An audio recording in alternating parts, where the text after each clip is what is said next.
Muy buenas noches.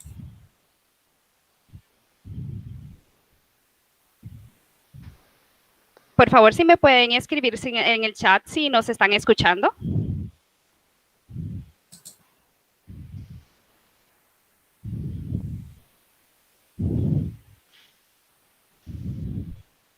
Muy buenas noches, bienvenidos a los que se van sumando.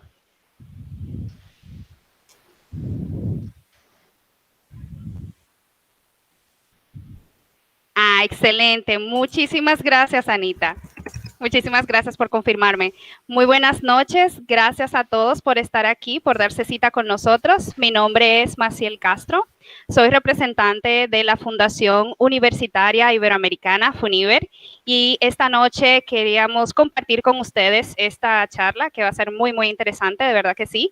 El nombre de este evento es Engaging Online EFL Materials During COVID-19 Pandemic and Beyond. Esta actividad va a estar dictada por la doctora Sandra Camelo, pero antes de iniciar formalmente nuestro webinar, me gustaría hacerles una breve presentación, una breve explicación de quién es FUNIBER y qué es lo que hacemos. Pues FUNIBER es más bien la describimos como Fundación Universitaria Iberoamericana. Es una institución internacional que nace en España, nace específicamente en Barcelona. Contamos ya con más de 20 años en el sector educativo, sobre todo destacándonos por la experiencia en la educación online. Tratamos siempre de enfocarnos o de promover la educación a distancia con un sólido programa de becas. Un programa de becas que permite cursar diferentes programas académicos a nivel de doctorado, maestrías, especializaciones y licenciaturas también. Estos programas suelen estar desarrollados en modalidad 100% a distancia, 100% online, en diferentes áreas de conocimiento. A día de hoy tenemos más de 22 áreas de conocimiento. FUNIBER ha logrado, a día de hoy, 17 de septiembre del 2020, hemos logrado beneficiar a más de 100,000 personas a nivel internacional, permitiendo así que la educación de calidad llegue a diferentes personas, sobre todo solventando los problemas u obstáculos en temas de tiempo, temas económicos u otra eventualidad que se le pudiera presentar al estudiante.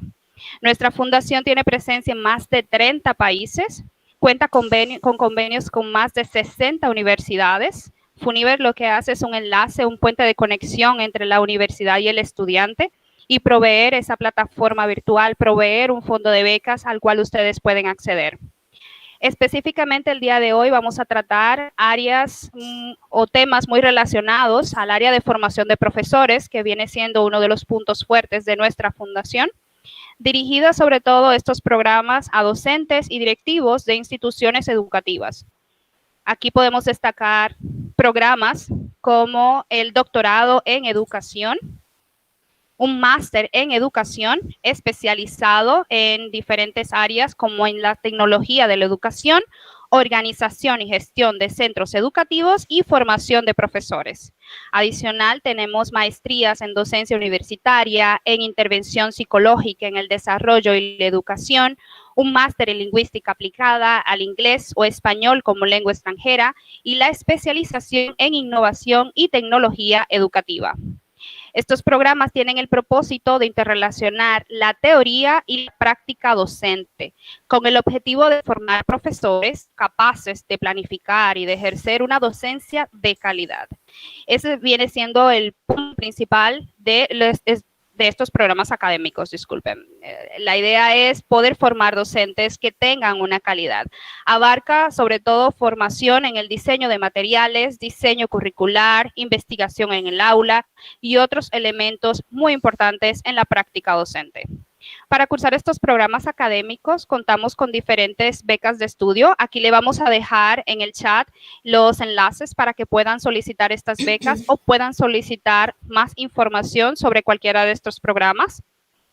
Estos programas sobre todo están abiertos a becas ahora mismo y tienen fechas diferentes de inicio que en lo adelante se le pudieran estar ofreciendo.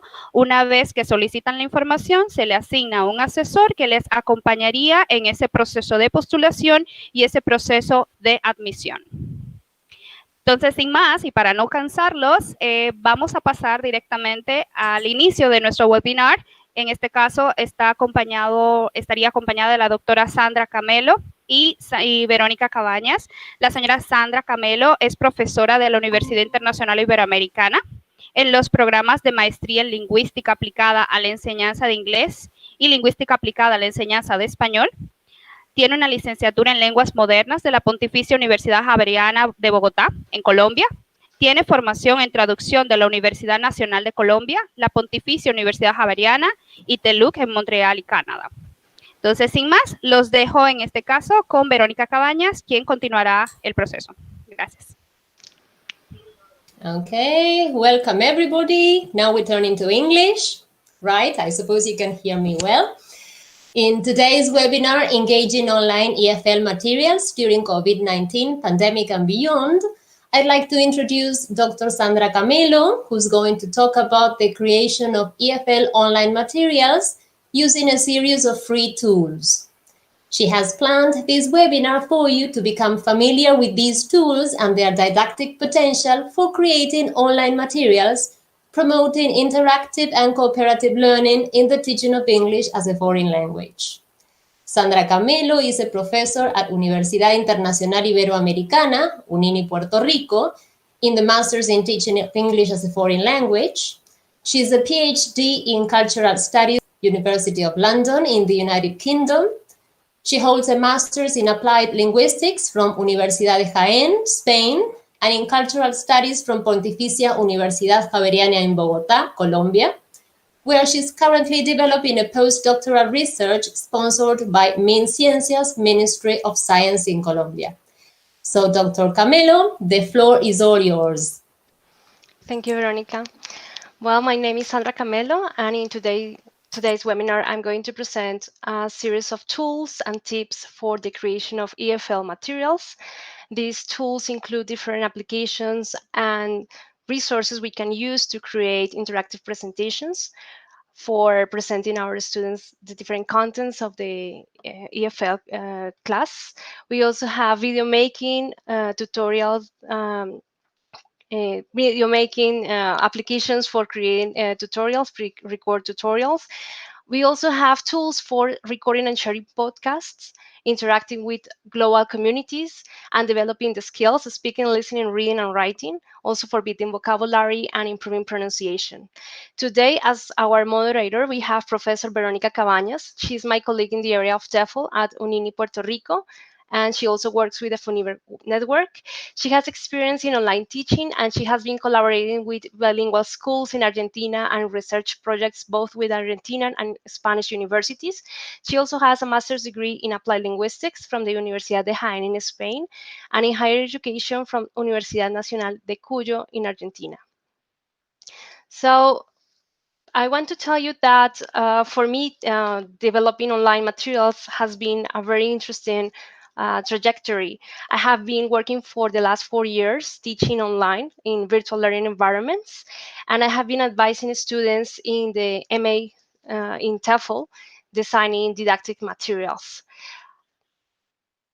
So in today's context, now that we have this pandemic situation, it's clear that many schools and institutes are closing. And in that context, we have some challenges to create different kind of materials and develop different kind of classes. So it is more relevant for us to consider how to create these materials and to make them engaging. So today, again, we are going to talk about using different tools for incorporating ICTs or information and communication technologies into our teaching practice, bearing in mind having clear objectives for our classes. First of all, I would like to start with a poll. I would like you to tell me, what is your experience with online learning?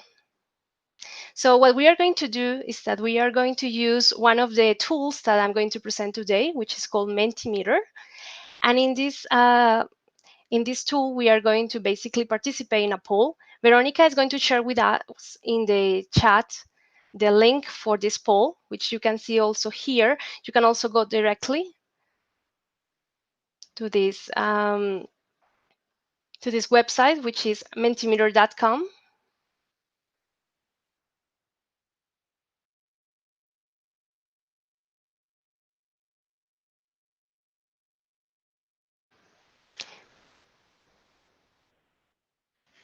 So if we go to this website, we are going to see the poll, which is basically the question I was asking you before. What's your experience with online teaching and learning? You can describe this in 3 words. So you choose 3 words that represent your experience, and you are going to respond to this question.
Okay, so as you answer, I'm going to start showing the results of the poll. Some people are asking about the link in the chat. So Veronica is going to copy the link on the chat so you can participate in the poll.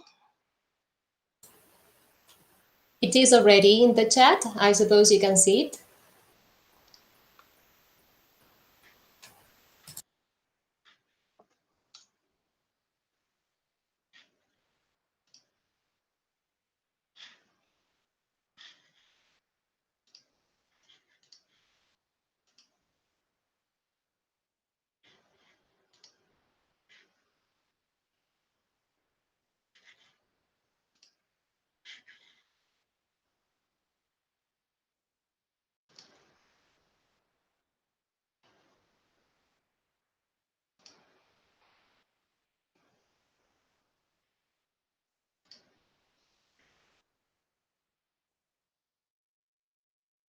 Okay, we will wait for a little while you're answering, as I cannot see yet your responses here yet.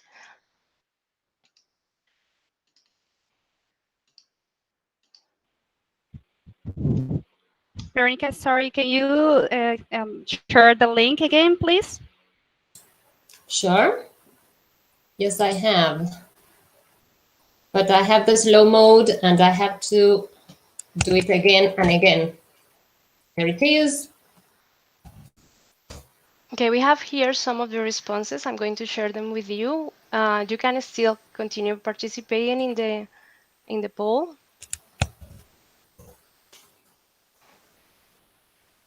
Okay, so some of the answers we have the most common answer is challenging. 8 people have said that it's very challenging. Enriching, motivating, refreshing, stressful, slow, comfortable, different. It's a new experience. It's a new challenge. It's better, minimum, autonomous. We have also challenge, interesting, funny, I don't have experience, fun, cool, difficult, exciting, tricky, interactive, varied, busy, practical, global, hard, stressful, wonderful. So we have many mixed feelings. As we can see, the most common answer here was challenging. So yes, it's true. It can be very challenging, but it's also a great opportunity for us to keep learning and also find new ways to teach. So we are going to continue now. We're going to talk about some key concepts that we have when we talk about online teaching and some important differences we have when we talk about teaching online. So as you know, we have the common term, which is online teaching. This online teaching usually is opposed to the term face-to-face teaching. But it's also frequently used with other terms. We have, as you know, face-to-face learning is basically when we have the people who are learning in the same place with the teacher. When we have distance learning, we refer to the fact that we have people in different spaces, but they could probably meet online at the same time, but sometimes they could also interact in an asynchronous way. This means in different times. We also can talk about virtual learning, which emphasizes the idea of using virtual tools such as web pages and apps. We also have blended learning, that is the combination of these kinds of teaching. We find them sometimes in schools where the students are going to the classroom, but they also have activities online. They could do it at the same time in an ICT room, or they could do it at home in different spaces and times. And we also have the concept of digital competence. Digital competence refers to a series of subcompetencies as well. These subcompetencies include the use of data, how to use data, how to relate data, also how to communicate and collaborate. We also have the capacity of creating digital content. We also have safety, which refers to knowing how we can use properly the different tools, how to know if a website is a website we can trust, if it's going to harm our computer, or if it's going to affect us as well as the users. And also we have problem solving. So we are going to continue now talking about also some key terms that have emerged when we talk about teaching online, and especially teaching foreign languages. So one of the concepts is e-learning. E-learning refers to learning with electronic means. It's a concept that emerged in the 90s. In 1999, it was coined by Elliot Macy. Along with this term, we have m-learning, which refers to the use of mobile learning. We also have the use of computers that is expressed with call, for instance, the use of computers for assisting the language learning. Mo, which refers to the use of mobile phones, also used for assisting language learning. We also have platforms such as Moodle, for instance, which create a complete space for interaction. Usually, this kind of platform is referred as CSCL, or Computer Supported Collaborative Learning, because it enables us to chat, to work in forums, to use calendars to program our activities, and it helps us collaborate. We also have LSM, which is Learning Software Management, which basically allows us to have a platform to manage data, the profiles of the users, the access they have to the different resources online, also to program activities in schedule calendars and use this kind of resources. We also have the term virtual learning environments, which refers in general to creating an environment in which we can interact. And we also have another concept, which is virtual worlds. More recently, after the decades of after the 2000 years, the first years of the 2000, there was an emergence of high definition technology and also very realistic 3D games that later became virtual worlds that now offer many possibilities for us, including learning online and interactive with avatars and interacting with other people from around the world. So that's another advance in technology that we have and that we can be using as well. So here we have as well something important to consider, and is that when we are using MOL or COL, this is mobile assisted language learning or computer assisted language learning, we need to focus on how the students are actually interacting. It's not just using the technology, but also we need to think about which are our objectives and what we want to get with these materials. So in this case, it's very important to have a clear purpose. We need to think that we have some learning outcomes that we want to reach with our students, and then the technologies are going to help us create the learning environment for having those learning outcomes met. And it's important to use them for basically creating interactive, enriching, engaging experiences that really help them get the best of the opportunity of using these technologies. So the taxonomy that Bloom presents basically offers us some framework when we design activities with online technologies. It's very important for us to find ways to integrate these resources, not only with our activities, but think also about our curriculum. So how these activities are actually meeting the objectives, the contents, the different didactic units that we are proposing in the course that we are offering to our students. So that's a very important thing to consider. So coming back to the Bloom's taxonomy, I'm going to present here some of the activities that we can develop and we can have in mind when we are designing online materials. Bloom referred to a series of activities such as evaluating, doing synthesis, analysis. He also referred to application, comprehension, and knowledge. Other authors have amplified these categories, talking about also the possibility of creating, remembering, understanding. And with the use of these technologies, we can amplify even more these categories and think about how the students can do, connect, apply what they're learning, conceptualize, analyze information, evaluate, create, and share. So there is a large potential for us in terms of teaching when we consider the use of these technologies. Also, there are some studies that have already been done that show us how we can use normal tools that we have in our daily lives, such as Skype or even Word or Google Drive, and how we could use them to develop these different activities of creating, evaluating, analyzing, applying, understanding. So you can see here in this graphic some tools that we have that are not difficult for us to find that we could actually use to develop certain activities, to develop service, to develop activities of collaboration where the students can write together, give feedback to each other, where they can describe certain realities, where they can actually have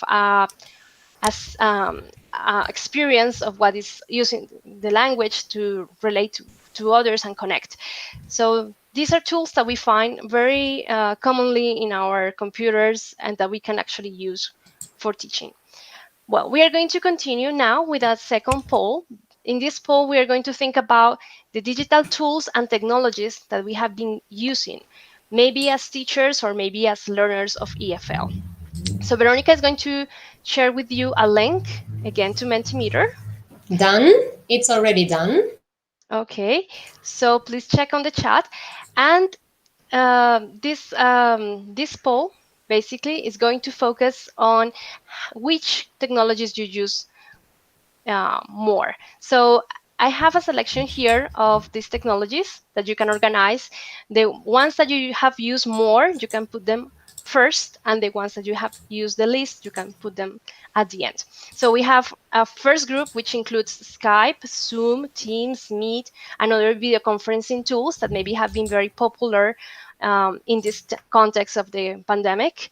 Also, we have a second category, which includes Google Drive, OneDrive. We also have Microsoft Shared Docs. So you can consider if you have used these tools and how much. We also have other tools such as Kahoot, quizzes, which are used for creating interactive evaluation and tests. Google Forms. We also have Facebook, Twitter, Instagram, all these social media. We have as well WhatsApp, Snapchat, Telegram, WeChat, these kind of tools that we can use for instant messaging. Genially, Mentimeter, Prezi, Whiteboard, Animaker, which help us create animated presentations. Also, we have blogs, WordPress, websites that you can create maybe on Google Sites or Wix, depending on the experience you have. And if you have others that maybe are not included in this listing, you can also say so. If definitely you would say that you have not used practically any of these tools, you can just put at first none. So basically what you're going to do is that you are going to organize them. And now we are going to see here the results. The number one that we are going to see here is Skype, Zoom, Teams, Meet, and other video conferencing tools. So this is not surprising. As you know, we are right now using a lot of these tools to have online classes. Many teachers are figuring out right now how to teach online due to the closure of the schools or the universities or the institutes where they work. Many of them are also using WhatsApp because it's a very popular application that everybody has on the phone and it's very easy to use. Others are sharing documents and different materials using Google Drive or OneDrive. Others are using Kahoot quizzes, which is a very good sign because it shows that you are already creating activities in which the students can interact, can answer to your questions. What we have here, as you're seeing, an update as well in these responses. So now Kahoot is more popular than Google Drive and OneDrive. Also, we have some who have used Genially, Mentimeter, Prezi. Okay, and others have used blogs as well as Facebook, Twitter, Instagram. So this is very good. What we are going to do now is that we want to hear you. We want to hear which has been your experience using these technologies. So what we are going to do is that the ones who want to participate are going to have the access to a video conferencing room that we have created for this conference. You will have the option of talking to us on camera or using the mic. And Veronica is going to give you access to this room so we can hear you, okay? Okay, I've just copied. I need volunteers. Let's see if I volunteers in the chat so we can have you in open camera.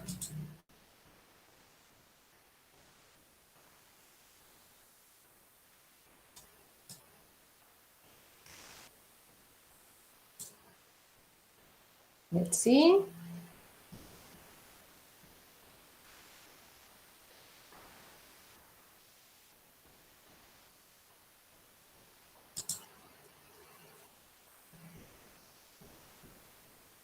Okay, Sandra Mendez Mejia. So I think you volunteer, so I'm going to copy again. This is for you, Sandra Mendez. This is Sandra Camelo's chat room, so you can enter there and we can share with you some experiences. The link is on the chat.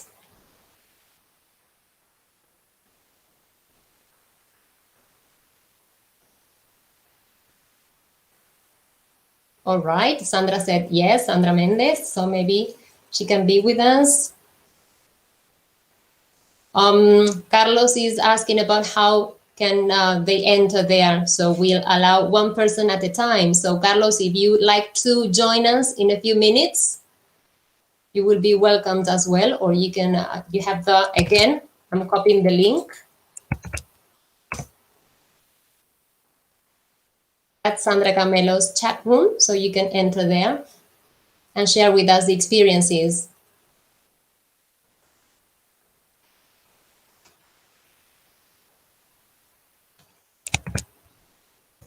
Here it goes again. Can you see the link?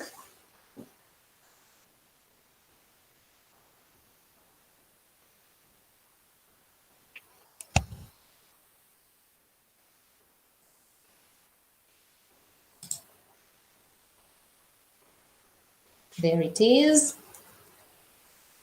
Oh, Hugo says that the link doesn't open in the chat. Jose Roldan also would like to participate. Jose, can you click on the link so Sandra can accept you?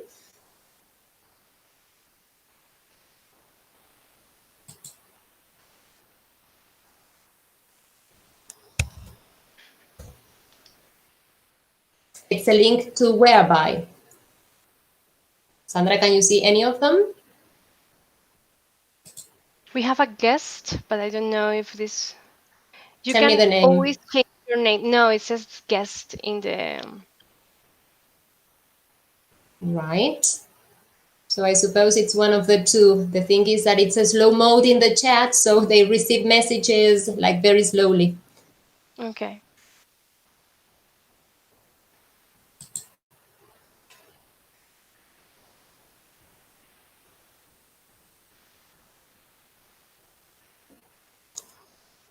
Okay, let's see, Dalis.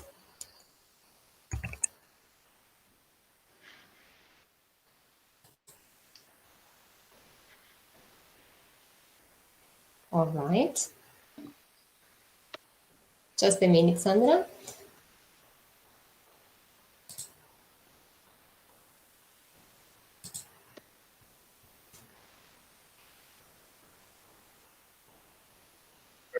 No, sorry, I understood the opposite.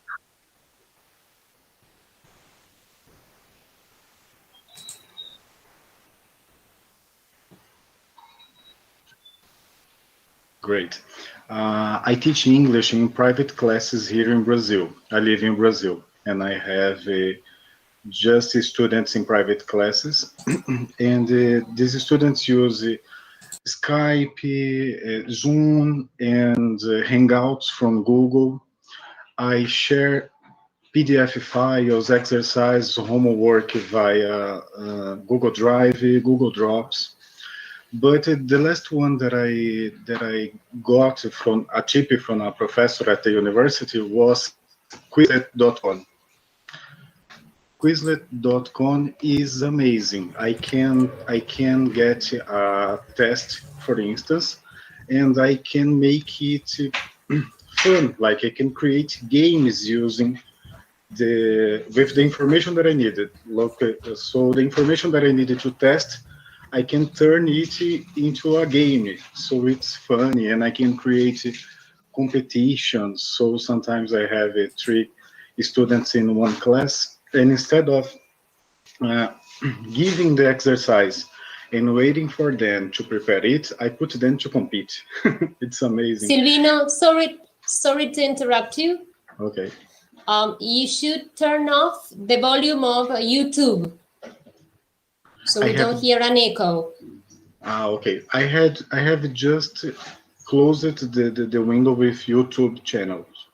I have just closed the web page. Is it okay now? All right. So that's it. Basically, this is the way that I use the technology in my routine, Sandra.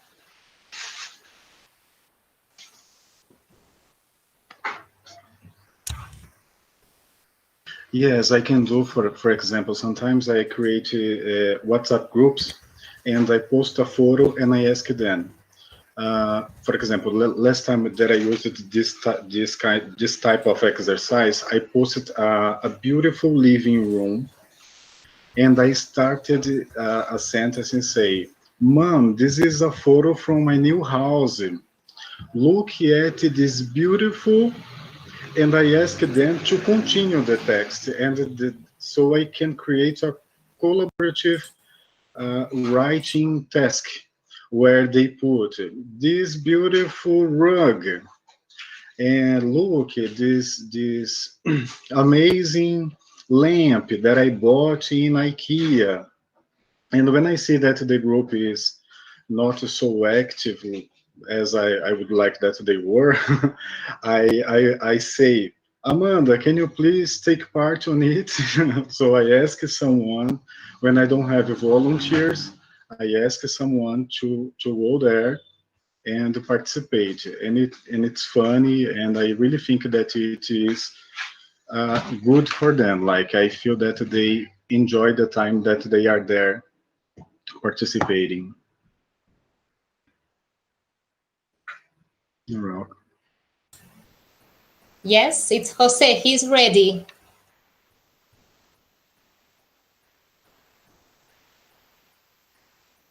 Jose is ready, I think.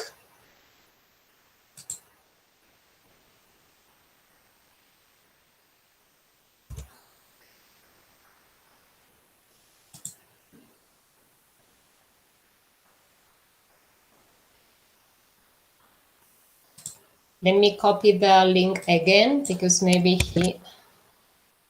Give me just a second.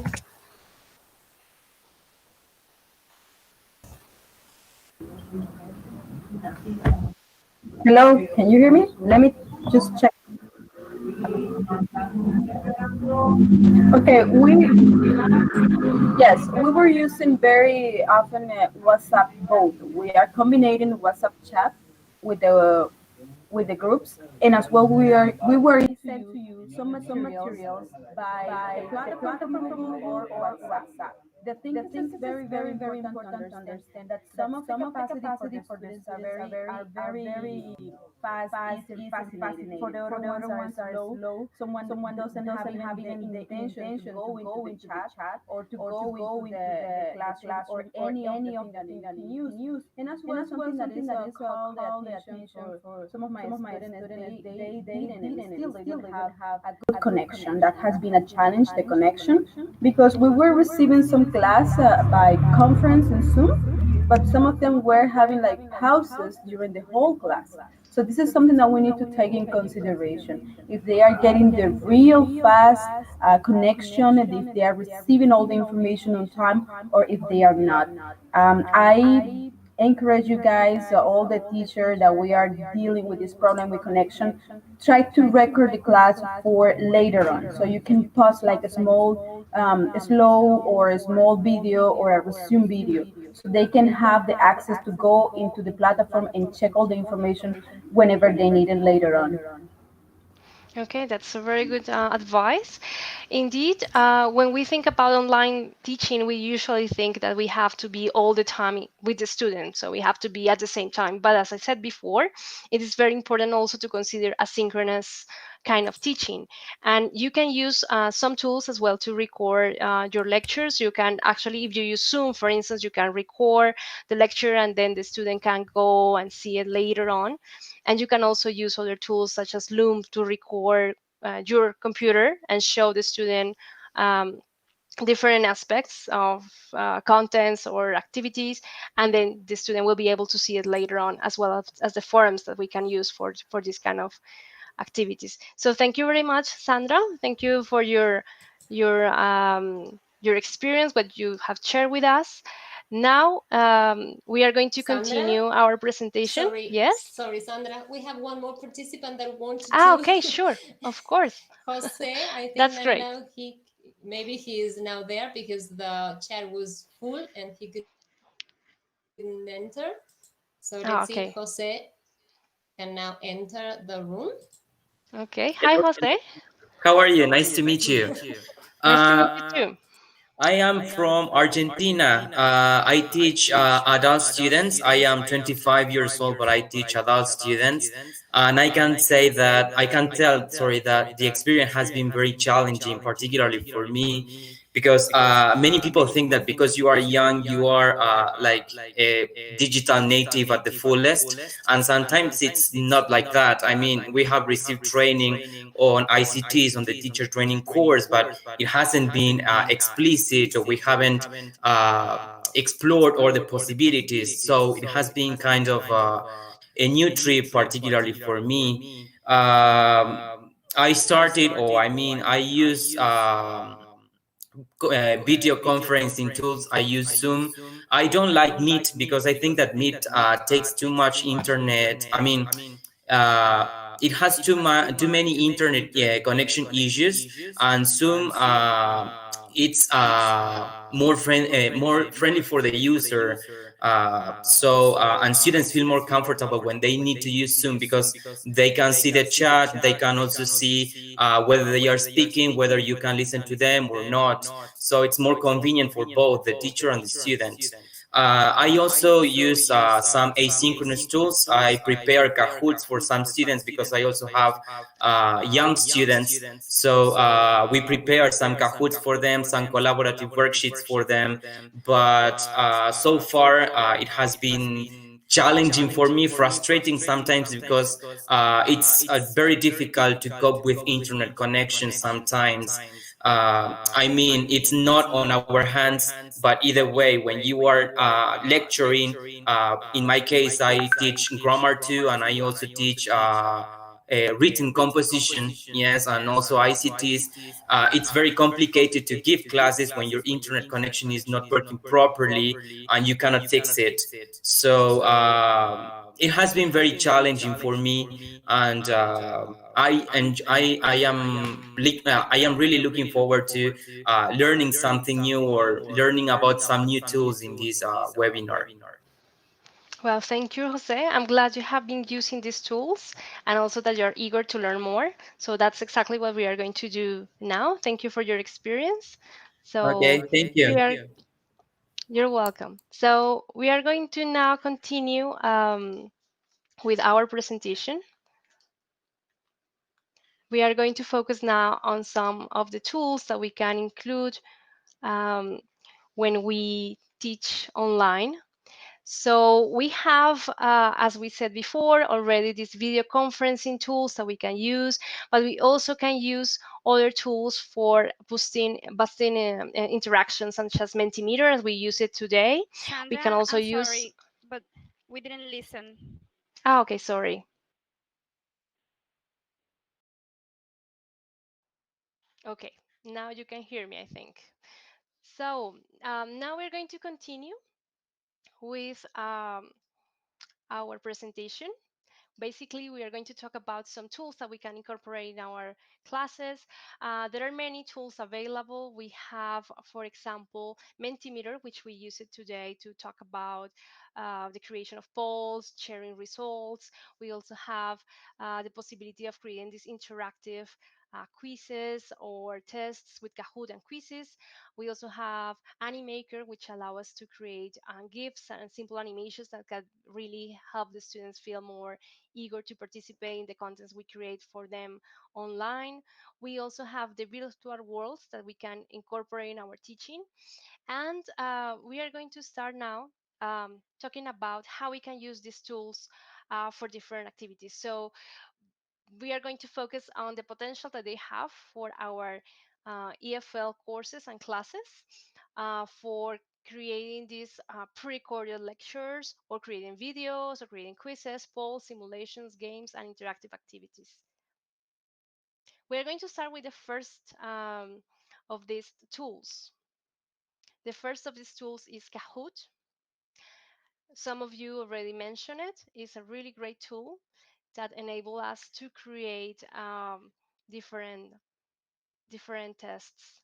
So I'm going to show you in this short video how you can get inside the website, create your Kahoot. You have the options there, you have templates, and we are going to see here an example of a Kahoot that is going to give us an idea of what we can do as well. We have here in Kahoot many people who have experience already creating materials. For instance, here we find the Cambridge University Press Kahoots, and we have exercises with grammar in different levels. So an interesting thing about Kahoot is that you can use some of the resources that are already available, or you can create your own and also base yourself on the material that is already available. So that's a very interesting thing that we have in this kind of tool. Also, we have quizzes, which was also mentioned earlier. It's also an application that allows us to create interesting tests that are very interactive. And in this case, we are going to see an example of a test that was created. Sorry, Sandra. So, Excuse me. yes. The people say that they can hear us. The They can volume hear is you. They, low. The volume is low. Can you I put it guess. up a little bit? Okay, I'll try to speak louder. Maybe get my mic closer. Is it better now? Yeah. Oh, we'll see. Yes, it's better now. Okay. Thank you. Thank you, guys. Okay, so here you can see quizzes that was created by a previous user, and you have, for instance, here a sentence, and you need to complete the sentence. So basically, you have the choice. You are going to choose the best choice, and you're going to see also the ranking that you have. It's a very interesting way to engage the students. When you have, for instance, a group of students in the same class and they're going to do the same exercise, they can see who gets the best score. They can also see feedback immediately. For instance, we are going to, let's say, pick this answer and it's the wrong answer. So it's going to give us feedback immediately, and it's also going to tell us where we are in the ranking. So it's a very useful tool for interaction as well. Okay, well, we are going to continue with another tool that we can use, which is Animaker. As I told you before, Animaker is a great tool that we can use to create animations and GIFs that if we are, for instance, developing a forum or we are creating our own website, we can include them and we can give a sense that it's a more personal kind of website. So for instance, I have created using the tools of Animaker this short GIF. You can use in Animaker the existing templates. They give you as in most applications, they give you some tips for creating your own GIFs and animations. So you can check on the website already existing animations and also create your own using these templates and watching the do-it-yourself tutorials that basically they offer for you. So they are very useful as well. The other tool which we have used today is Mentimeter. Mentimeter basically allows us to interact. It's very engaging, as you can see. You can use it with your students. Also helps you, for instance, if you want to promote in your students the spirit of research or inquiry. They can do studies. They can ask their classmates about a topic and they can get the answers. They can prepare a presentation with it. They can use different schemes to show the results of those inquiries, and it can be very engaging. You can also actually develop trivia-like tests with some time set that they can have in mind when they are answering to make it a little bit more intriguing and exciting. So that's also an application we can use, Mentimeter, which we use today. Another one that we can use is Genially, which is actually the one I have used for this presentation. As you can see, this is an animated presentation. It's available online, and that allows the students also to go back to your presentations. For instance, you will be able to check this presentation later on and check it and see the links and visit the websites that I have included here. So basically this application allows us to create presentations, but also collaborating with other teachers, or for instance, we can give the students a task or a project and they can work together in a presentation. They can personalize it, they can use the templates, they can share it online, and we also have the option of tracking the results of the interactions that we have of our students with this application. So it's very interesting because we can see who gets on the application, who is answering the quiz that we have, or interacting with the different resources we have in here. I'm going to show you an example of a very interesting learning experience, as they call it, that it was created by a teacher for teaching vocabulary about the school. So as you can see here, we have about school. This is a teacher presenting the school. You can choose a different path, the one you want to develop. For instance, you have what happens in this area, you have a picture and you get information about it. You can continue here and you can offer in this way the students a more interactive exercises, much more interactive than just using the book all the time, for example. Another tool that we can use here is Prezi. It's very similar, but it allows us to create interesting presentations, and also it's a way for us to explore visual narration. So for instance, in this case, we have an example of an interesting project that is called a grammar contest. And in this grammar contest, you are going to, as a student, you are going to work with different contents that you are going to see in a very animated way. And it's going to allow you to, later on, if you need to revise, you can revise. You can choose, for instance, in this case, the category you want to work on. You have grammar, comprehension, non-fiction features. You can choose any of them, so you can connect many contents in there, and you can work with the different questions or situations that you present to your students. So it offers a lot of possibilities. It's very interesting. Another one is Anchor. Anchor is a very interesting way of creating podcasts. You can basically download the app on your phone. You can record yourself. You can add sounds. You can edit the podcast, and you can share it online. And also you can create episodes inside the podcast. So you can create programs and have them all online. For instance, I have done this sample here that you can hear. Basically, you add music, you present Hi yourself, everyone, and you have it's a a pleasure very for me to talk nice today about edition of the sound as creating well. online EFL materials. Okay, we are going to continue now with another interesting tool, which is very engaging, and is the use of virtual worlds. Nowadays, we have different campuses online in these virtual worlds. We have universities, language institutes, you have galleries you can visit. You can see, for instance, here my avatar in the Black History Museum, and you can go together with your students and have the experience of going to places and interacting. You are going to see here in this video, for instance, how they use this space for learning.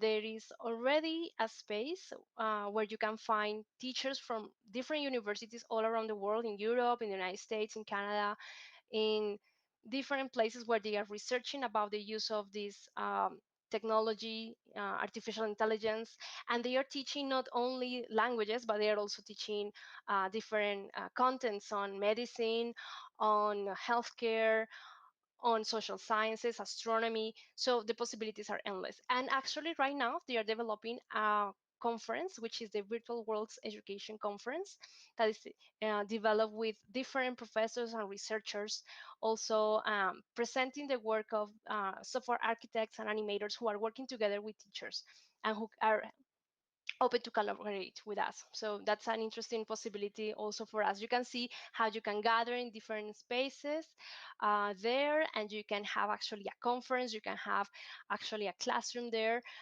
where you somehow are closing the gap of distance that is creating now this pandemic and the isolation that is requested for our health, but also affecting to some cases the feeling of being together. So it's a very interesting tool that we can use, these virtual worlds. Okay, another one is Loom, which I mentioned before. Loom allows us to do video tutorials. Loom allows us to record our screen, and we can talk at the same time as we are recording our screen. We can be shown on camera if we want to be on video, or we can just have voice. My name is Sandra Camelo. I'm going to be talking about engaging online EFL materials. This is an important You can topic, also especially have now. the possibility of sharing the link of the video, and the people watching can interact. You can have comments. They can even use emojis to express what they're feeling about it. And it's a very interesting way of creating these tutorials.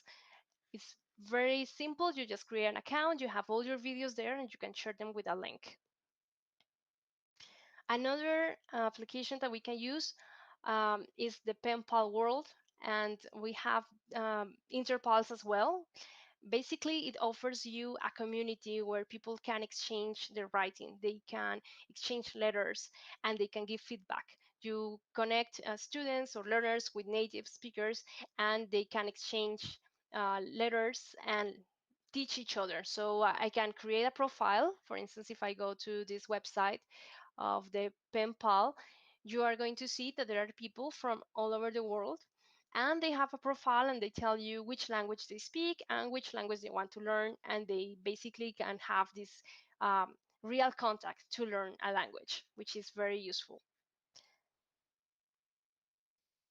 Okay, well, we also have Listen and Write.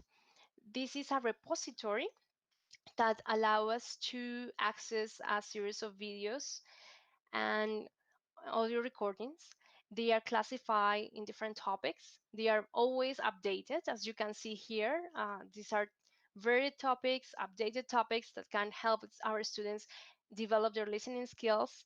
Also, they offer different tests and they offer writing exercises connected to these listening activities. So it's a very interesting place for us to look for resources. Another one is Engvid, which basically offers you a number of videos on different topics on English. You can have lessons, video recorded lessons.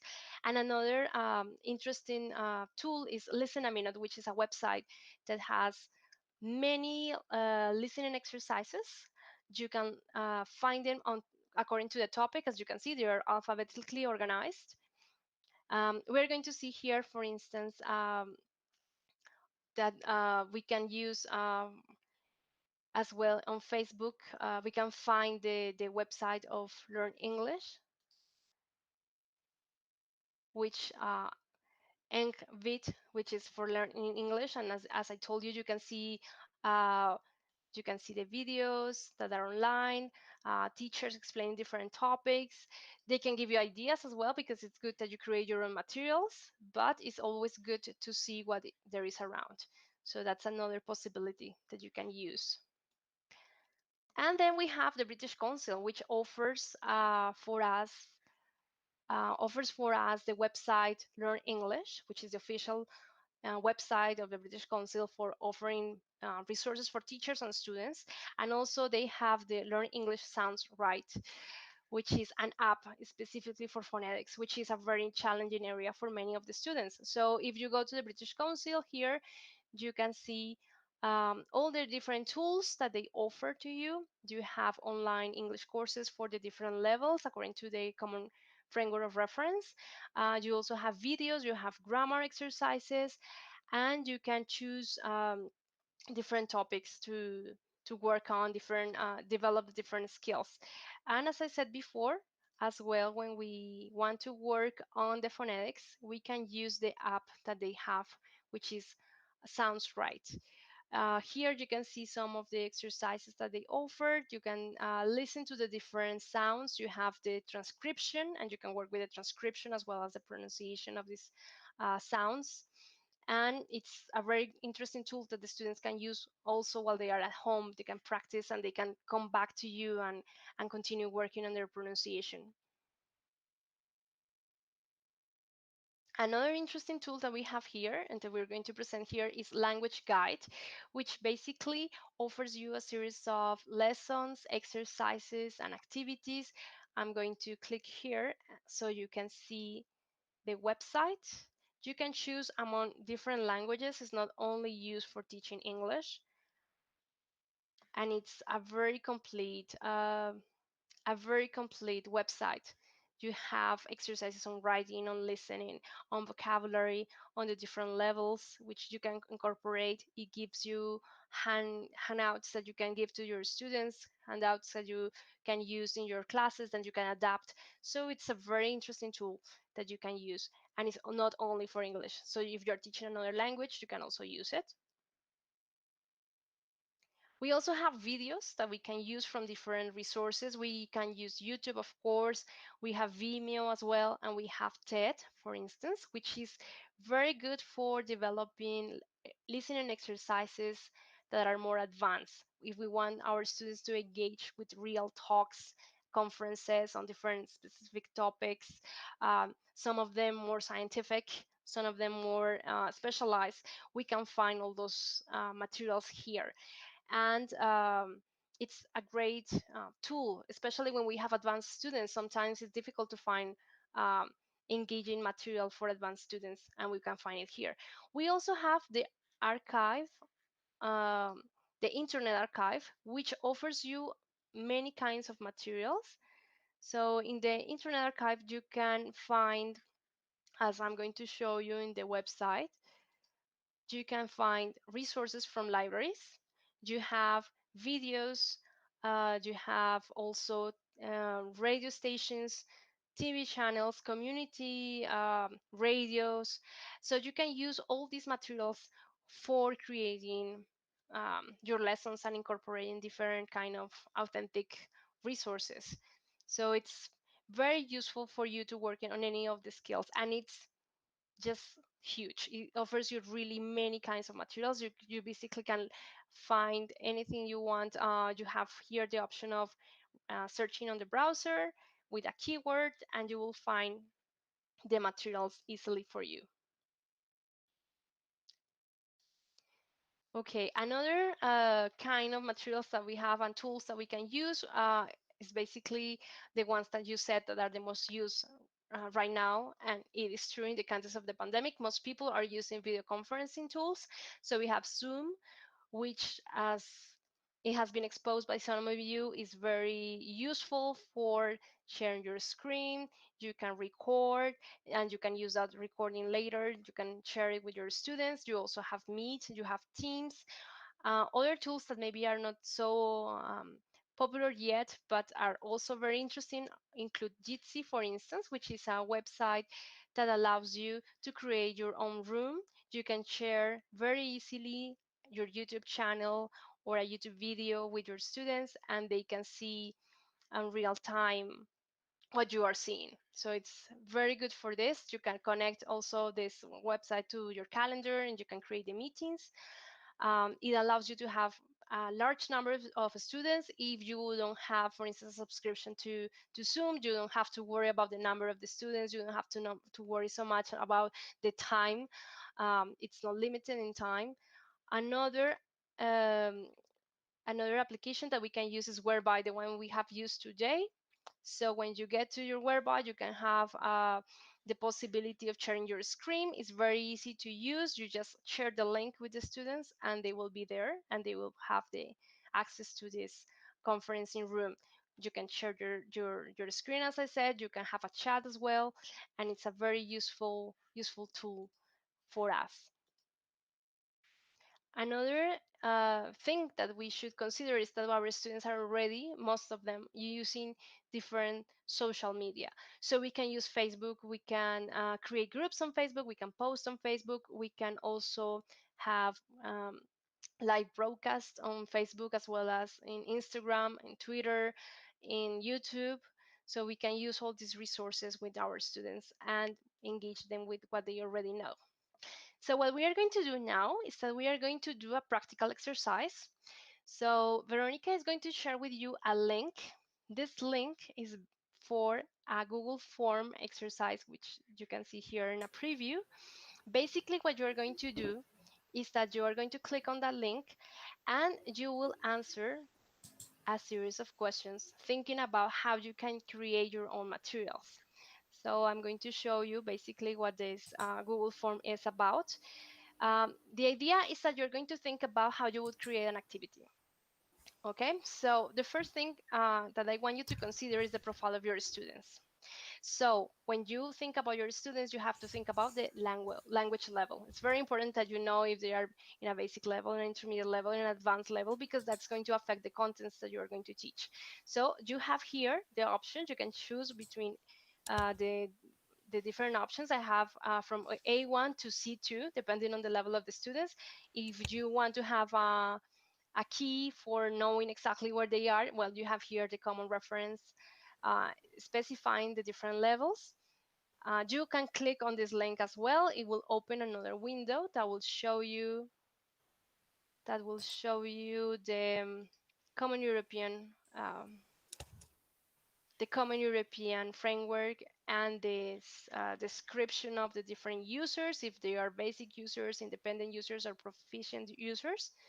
So depending on that level, you can design the activity that you are going to share with them. Continuing here, you are going to see a category for describing your students according to their age, because we have to take into account their age. So do we have children? Do we have teenagers? Do we have adults? Depending on that, you have to choose in order to describe your students. Then we are going to think about the context. So which is the context and what's the motivation of the students? So are they at school? Do they want to learn the language because they are at school? Is it related to work? Is it related to travel? Is it related to social interaction?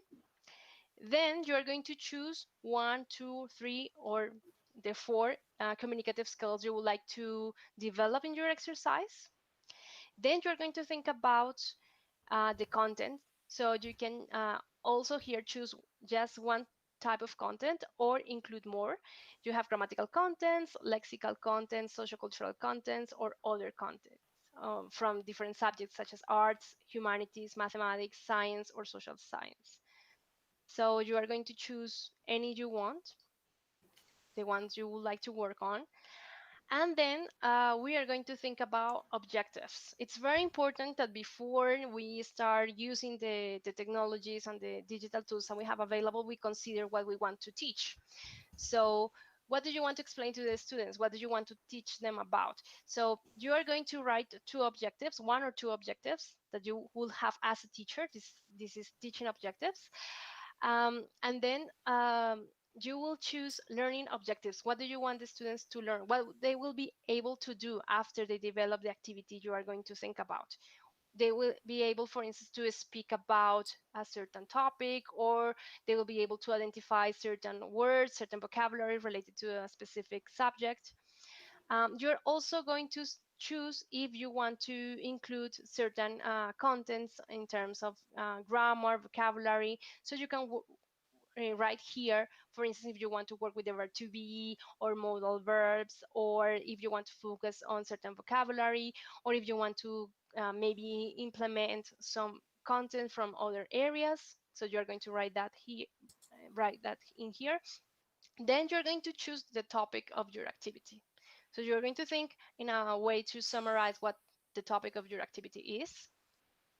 Okay, and then you're going to consider which would be the first kind of activity you would do, just describe it, to introduce the topic. So are you going to do a presentation? Are you going to ask them a question? Are you going to show them a video, some pictures? What would you do? Then think about how would you help them get familiar with vocabulary, grammar, expressions that they would need to get closer to understanding the topic. And then you are going to think about which will be the final activity that you would do after presenting this topic, so they consolidate the knowledge. Okay. Finally, you're going to think about how you could evaluate the activity. You can consider self-assessment, peer assessment, teacher-directed assessment strategies. Any of them are fine. You don't have to describe this in too much detail, just a sentence to give us an idea how you would prepare this. And then finally, we are going to think about the use of the technologies and tools that we have discussed today. So you can click also on this link, which is the Bank of Digital Tools. I have shared there. With you the tools. Basically, you are going to find there the different tools that we have talked about today, and you can have an idea which ones would you like to incorporate. Maybe you would like to use quizzes, maybe you would like to use Kahoot, maybe you would like to use Second Life, or maybe you would like to use Prezi or Animaker. So you can actually access to this bank of materials in order to develop that exercise. And then you are going to think which technologies or online tools you could use for the preliminary activity or presentation of the topic, for the activity that familiarizes the student with the topic, and then the consolidation activity and the assessment activity. Okay, so that's basically the exercise. You don't have to write too much, basically just an idea for us to have an idea of how you're seeing the usefulness of the tools that we have presented. Once you have finished this, you simply submit. And if you want to, you have the choice to click on this link, which sends you to a Google Drive, and you can add a picture or an image of the tools you would use, or something you would like to add to this exercise. Okay, so we're going to give you 10 minutes to do this exercise. As you finish, please let us know on the YouTube chat. If you have any problems accessing or anything, please let us know as well on the chat. Veronica is going to be telling me. And I will be presenting your work to all of us later on, what we collect from this Google form. I suppose they are already working because the chat is silent. Okay, good. Okay, I can see someone already sharing with us. I'll show it later, but we have someone talking about developing activities with teenagers, which is very interesting. With teenagers, you have to think about motivation. It's very important to encourage them to interact. Sometimes they are shy as well. So that's very interesting.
Do we have any questions on the chat, Veronica? There was one question I was trying to solve about an error in submitting. Yes, it says error in submitting in Sandra's work. Okay. It could be because we are many. And No. Carlos as well. Yeah. Oh, when Okay. opening the link, it says. It Okay, says so error 502. Yeah. The link is not working, it says. okay, let me see.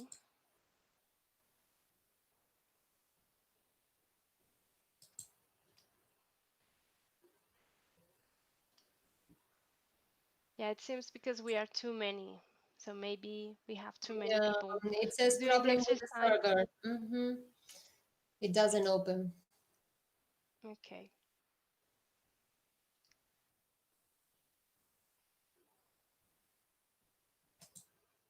Well, maybe it's because we are a lot.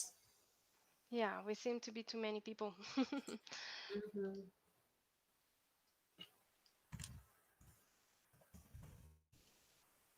Okay, we have already 2 people who have answered. So I'm going to show those exercises, and then we will see what we can do to show to have access to give access to everybody, because it seems it just collapsed, which happens sometimes, as you know.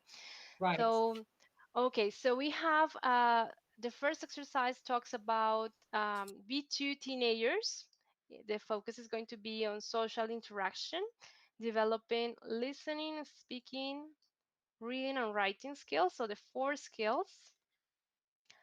They have chosen to work on grammatical, lexical, and sociocultural contents, including other contents from other areas. Okay. We have another intervention here, working with A2 level teenagers in a school, working on speaking and writing, developing grammatical contents and lexical contents.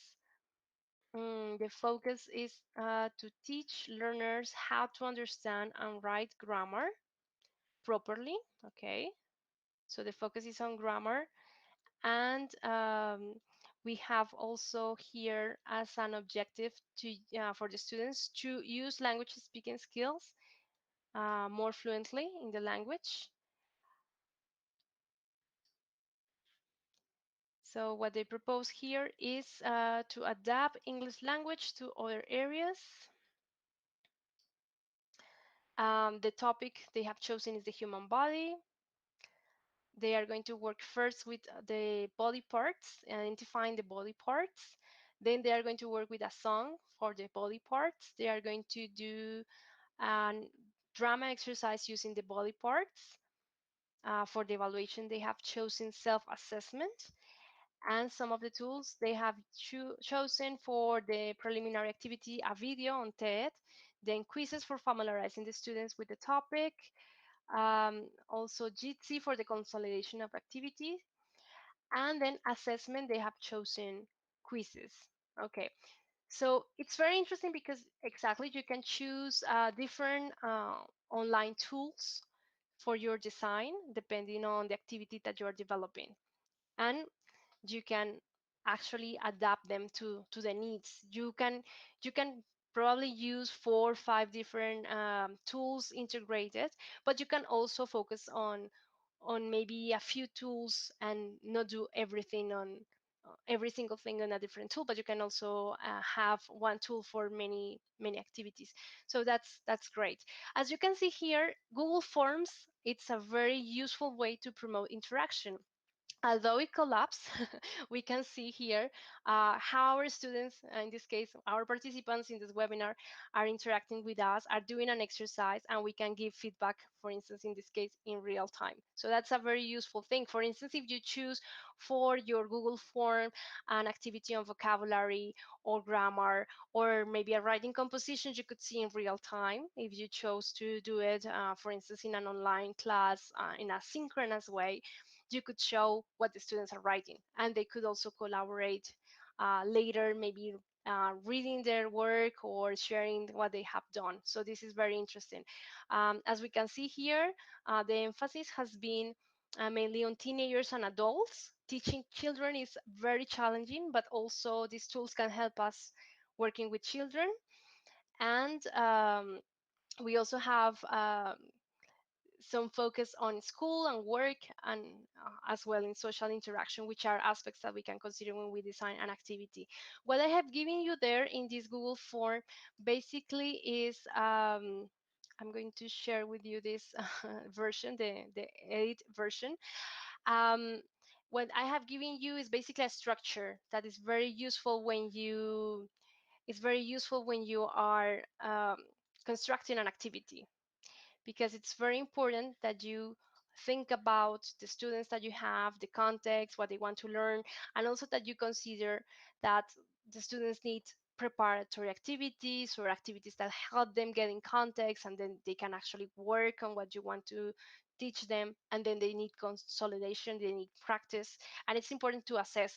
We don't necessarily have to assess with a test at the end. We can assess sometimes when we ask the students to have oral production or share with us what they have done, and also promote self-assessment, which allows them to know how they are learning, to have more conscious of the process. So this is very useful. There are different methodologies that you can use when you design an activity, but it's very important to consider these steps or these sequences that help us organize and structure the activities. And also, as I said before, having objectives help us use the tools in a more useful way. So we have more interventions here, or more exercises developed by the participants. We have one for adults, who are learning with the purpose of working or for the work context, focus on speaking, social cultural contents. Here they have an exercise that's very useful when you are teaching adults in this context how to write a CV, how to present yourself, how, for instance, how to prepare yourself for an interview. That's very important. They have as the learning objectives to speak about themselves, to know key expressions to use in a CV. In the grammar, they're going to use present perfect, and they are also going to use present perfect continuous to talk about the work experience. So we have students using these expressions and grammar for a purpose of communication related to the work context. The topic is going to be the preparation of a CV they are going to send. They are going to do an activity where they have a video showing someone presenting his or her CV, and they are going to answer some questions about this video. So that's a great way to introduce a topic with a video that gives us context, that gives us a model, that is going to give us input as well. Then you have an activity to consolidate the topic, which is, sorry, move this too fast. Fill in the blanks and match the columns to create a complete CV, I guess. No, sorry, to complete sentences about the subject. Okay, so they are going to work on the grammar. Then we have here, they're going to prepare a short CV. They are going to email the CV. They are going to work in pairs, analyzing the result of the CV production. For the preliminary activity, they have chosen Animaker. For familiarizing the students, Kahoot. For the consolidation, quizzes. Then for the assessment, Loom, so the students can record themselves. Okay. Okay, what else we have here? We have an exercise for A2 teenagers in a school, working, listening, speaking, reading, and writing activities. They are going to work on grammar contents, lexical, and sociocultural contents. Yes, they are going, the activity is meant to teach students to use simple present. They are going to explain the routines. They are going to work on simple present. They are going to do a preliminary activity with videos talking about the routine. They are going to use memory games. They are going to write about their routine. For this assessment, they have chosen teacher-student assessment. Okay, for the preliminary activity, they have chosen the classroom, and then quizzes for familiarizing. So here we have blended learning. For instance, we have students who are in a classroom, but they are also using technologies. They could be in the same classroom during the activity, or maybe they could do it at home as homework. They are also working with Zoom for the consolidation. For the assessment, we have the context of the classroom. Okay, very interesting.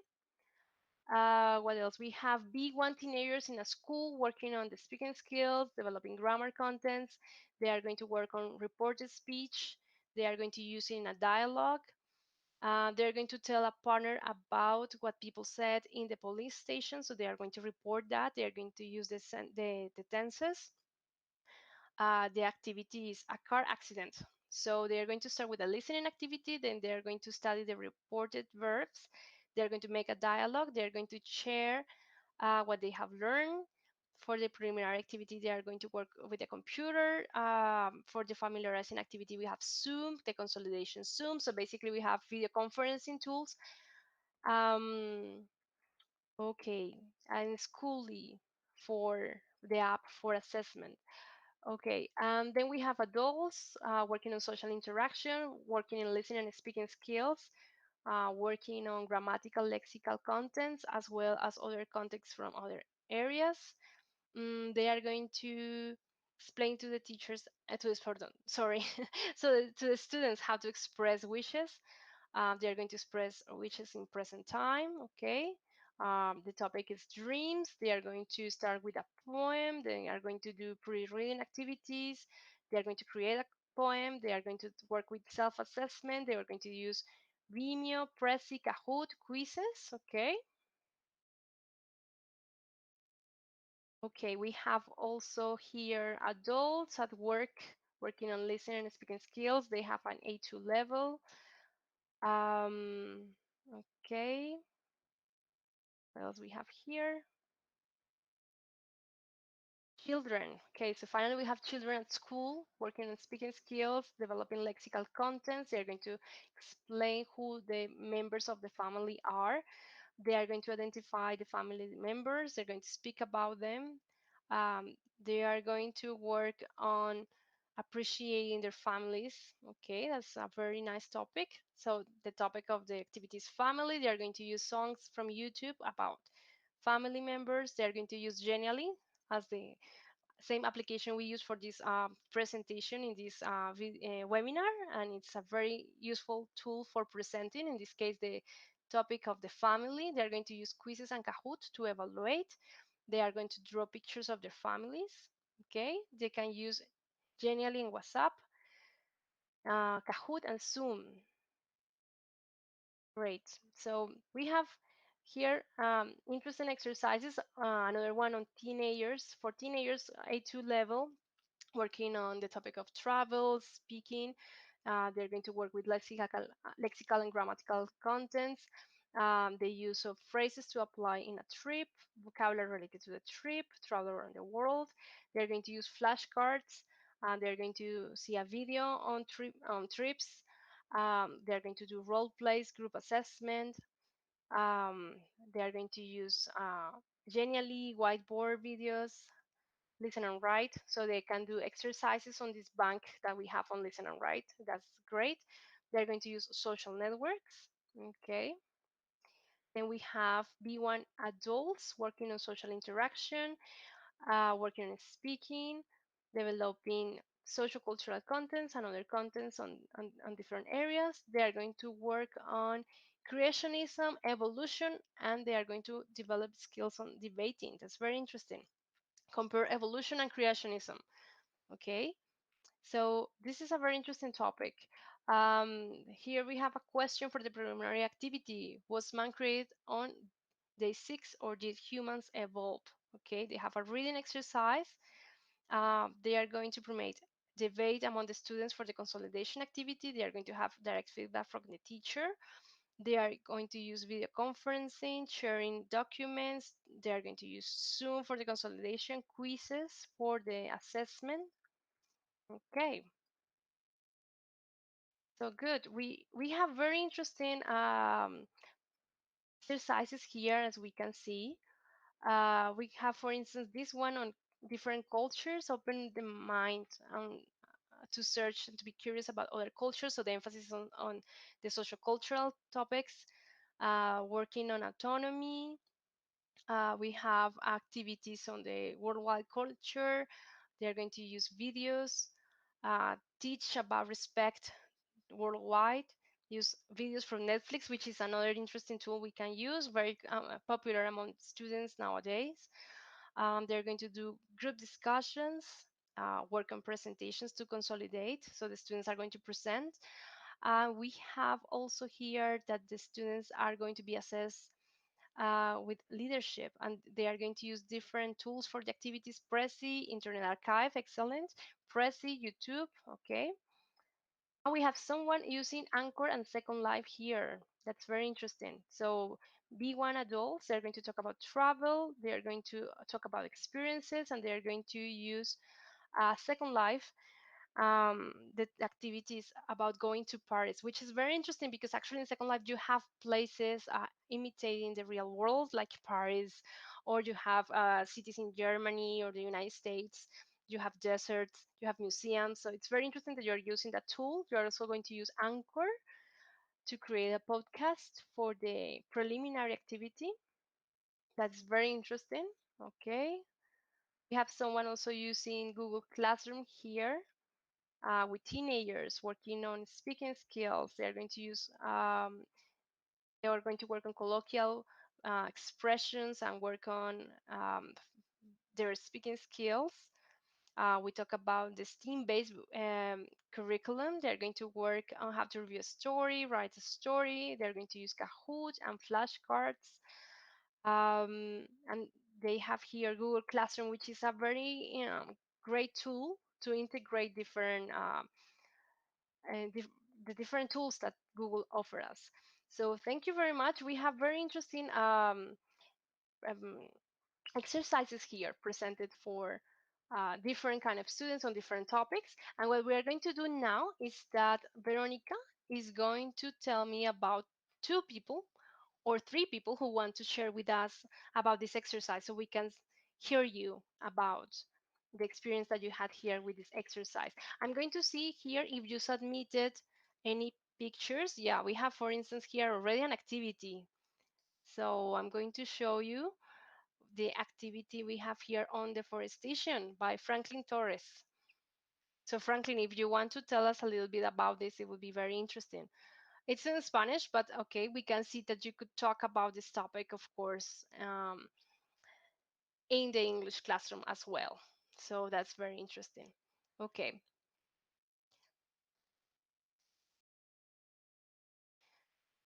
So Veronica, do you have any volunteers who want to share with us? I've just copied the link, and Okay. we're waiting for Franklin, maybe, or any other volunteer. Yeah, all the activities are very interesting. So I think it would be great to hear from you and that you tell us why you chose to work this way with these tools.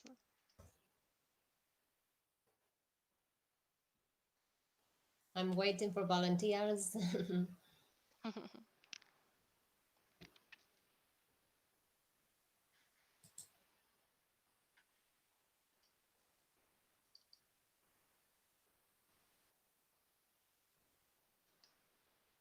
The chat has been very active with a lot of different ideas about some of the resources you've mentioned and some others while you were speaking.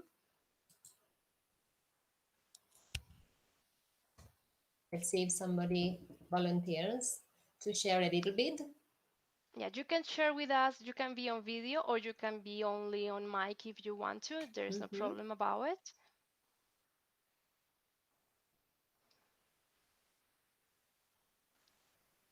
Okay, Verónica Méndez. Okay. Verónica Méndez is likely to share with us. Okay.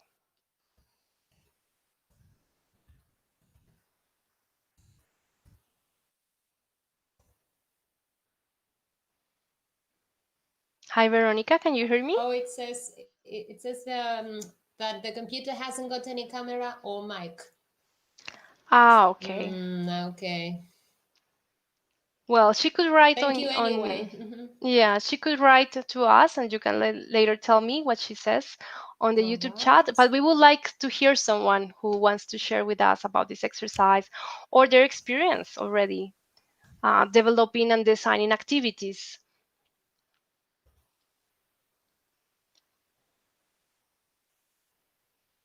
Let's see if there's another one.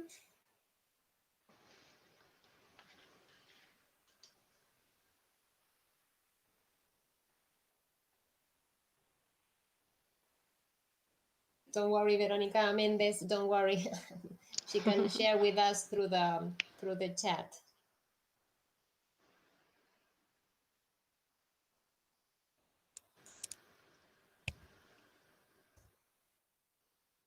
Let's see if there's one.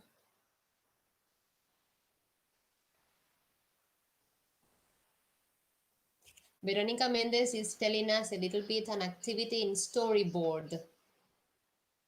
Something that she might have experienced, I suppose.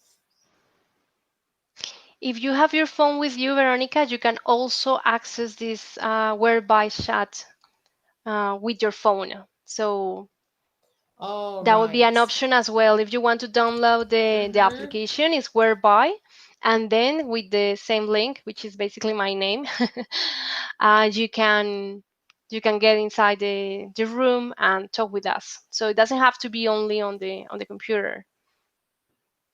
That's an interesting tip for all of you, right? That we can have that also on the phone with the free access.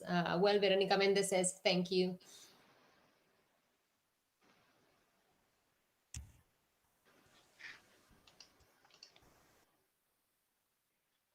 Okay, she'll try, she says.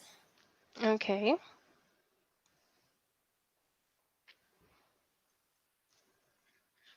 Waiting for another one. Let's see.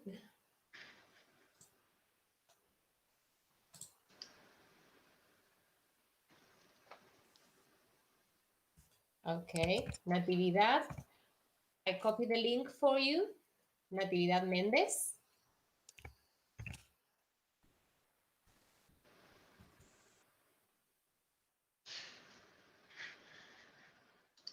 Let's see if she can enter now.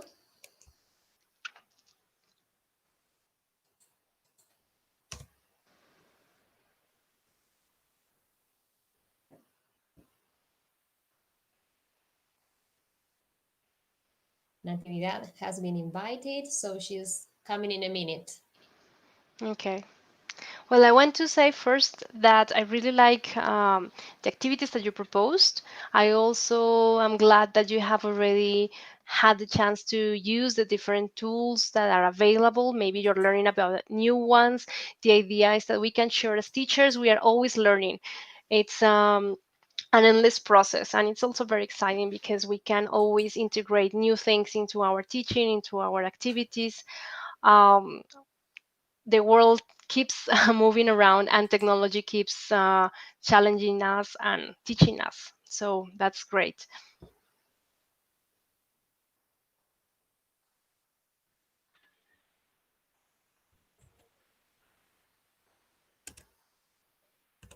Sandra, si nos estabas compartiendo algo, no se escuchó.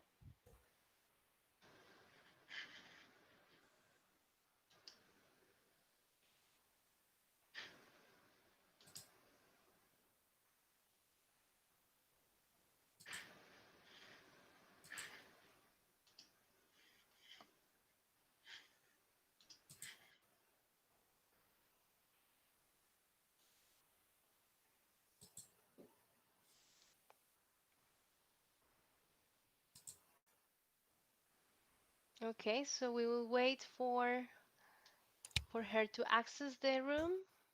Has she said anything about it? Is she having maybe... I'm sharing the link again. Now she can see it. Maybe Veronica Mendez through the phone can, with your suggestion, maybe she can enter any other participant who wants to share as well. That would be good too. Natividad, Veronica, or any other participant. The link is there on the chat. Yeah, it's an opportunity for us as teachers to share from our experience, from what we are learning. Also, if you have maybe a question about the exercise, or when you are designing an activity, maybe you don't know how to organize everything. It's too much information. So you feel free as well if you have a question so far to tell us. Okay, JG, we have here is the link. You can enter there. We have another volunteer. Let's see. Okay.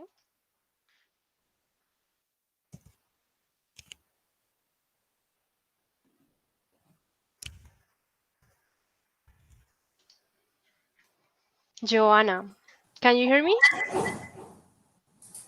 Hi, Joanna. Hello. Yes, I can. Well, actually, I'm looking for the camera now.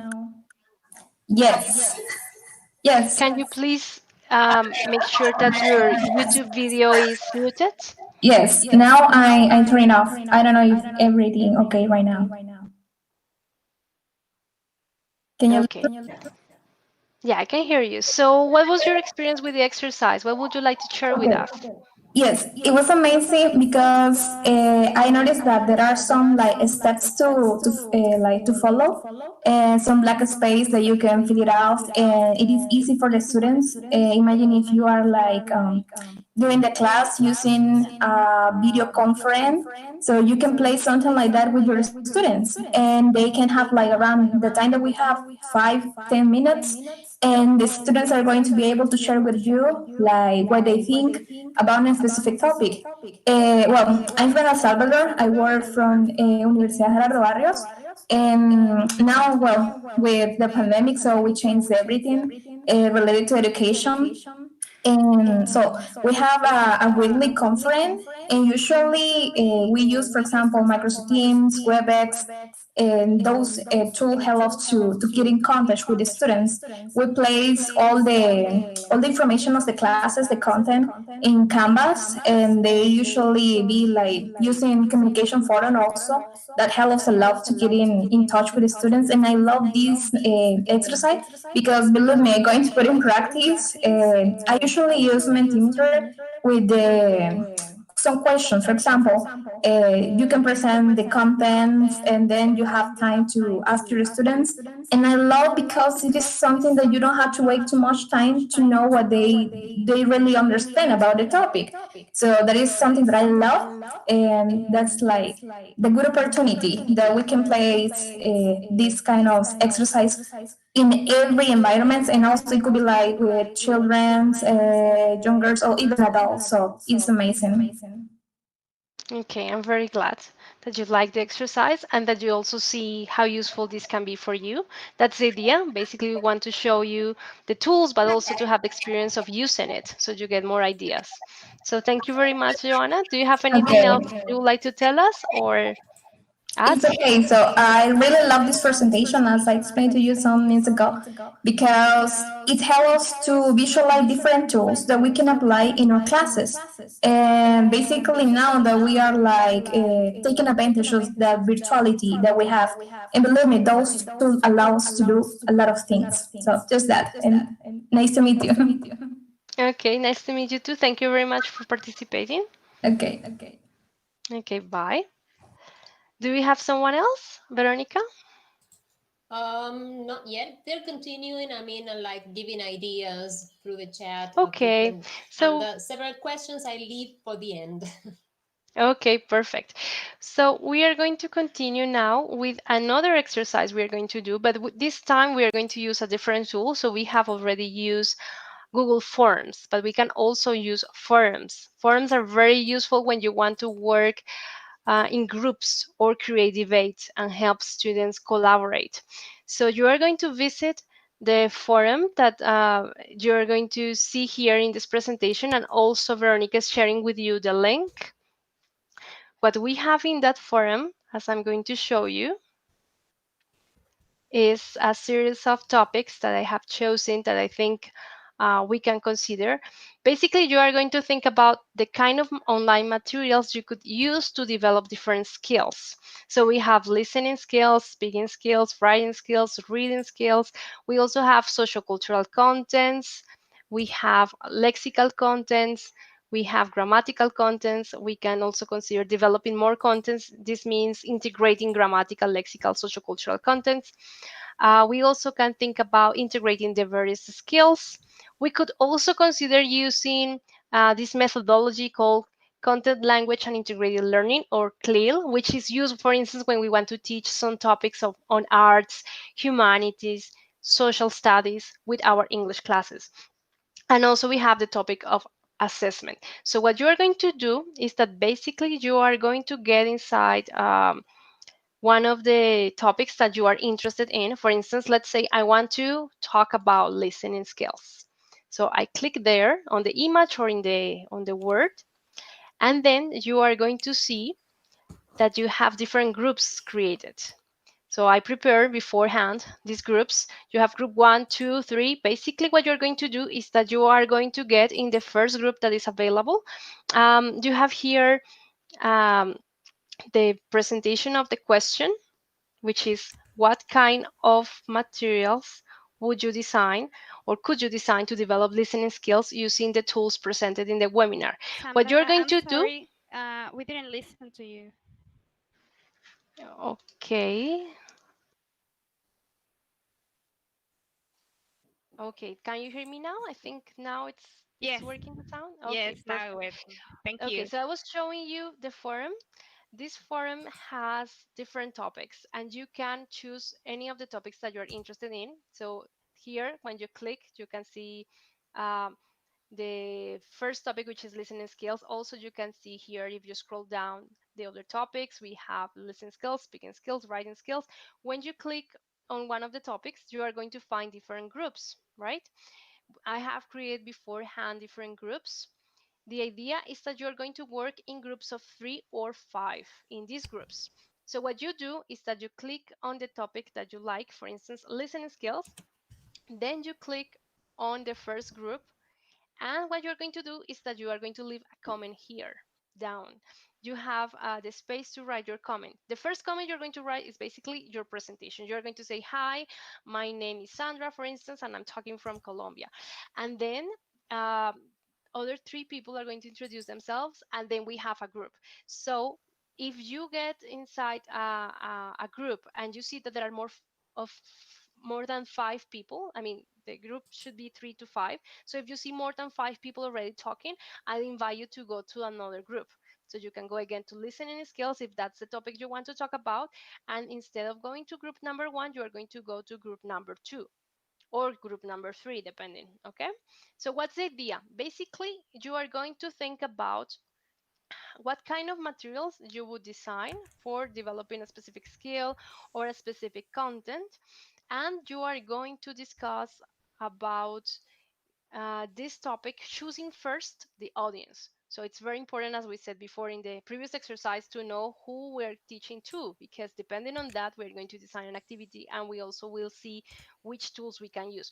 So we have, for instance, here, the first thing to discuss for you would be to choose the level of the students. So what's the EFL proficiency level? Are they beginners, basic students, basic level students, intermediate learners, or advanced learners? Then you're going to choose the age range. So again, are they children, teenagers, or adults? And then you're going to choose the purpose. Are they at school, at university? They want to learn the language to be able to interact with other people. Is it social interaction the objective? Is it travel? Is it work? So you are going to choose among you the kind of population and the purpose of the learning process. And then you are going to discuss here in the comment section which kind of tools you could design. So we are going to see this later. I'm going to show the discussion that has been developed in the forum. As I said before, the idea is that you have groups of 3 or 5 discussing the different topics. You can just enter in on the link that Veronica just shared with you. And I'm going to be able to see your comments here as well. So I'm going to be able to share with you who has been interacting here, okay? So you will have, again, 10 minutes to do this exercise. If you have any questions, you can ask us on the chat as well. And if you want to review maybe some of the things we have said here in order to develop this exercise, I have here a link to the bank of digital tools that you had in the previous exercise if you want to check them out, or if you want to check again anything of what I said before in my presentation. You have my presentation here, which you can visit anytime later as well. So you can use these resources to do this exercise as well, to ask your questions. You can ask your questions on the YouTube channel.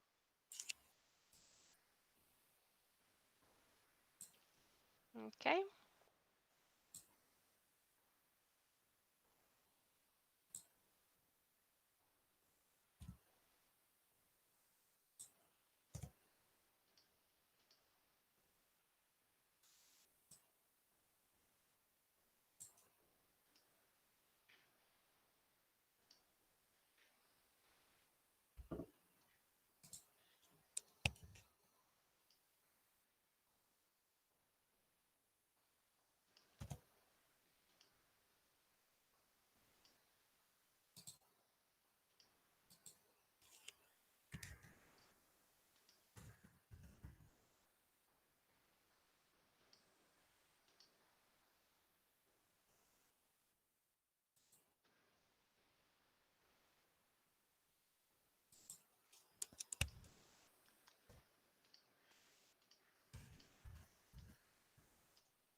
Do you have any questions on the chat, Veronica? Oh, they are accessing the link. Okay. We have a few seconds of delay, so I'm just copying the link once and again. So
I suppose some groups are already being formed. Yes, I'm checking if we have.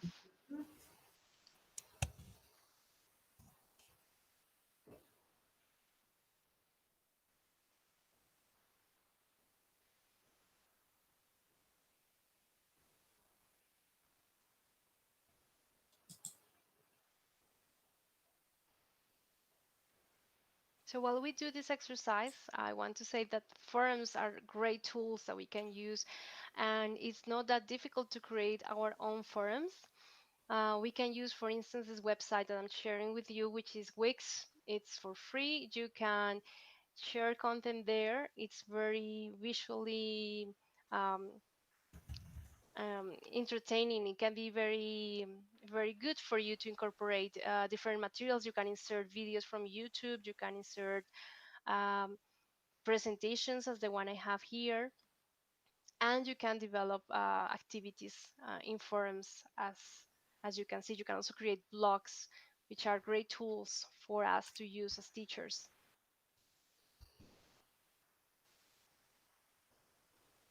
There's one that says that when they open the forum, it says, oops. So maybe we are trying to open all together. So I said, try again. Yeah, the thing is that maybe we're too many people clicking on the Yeah. same Right. website at the same time. Right. Yes. So we have 11 topics, as I said. You can choose any of those topics. And I recommend you start with the first groups. You check on the first group or the second group if there are people already there discussing. The idea is that you are 3 or 5 in these discussion groups, so we get the most of the conversation.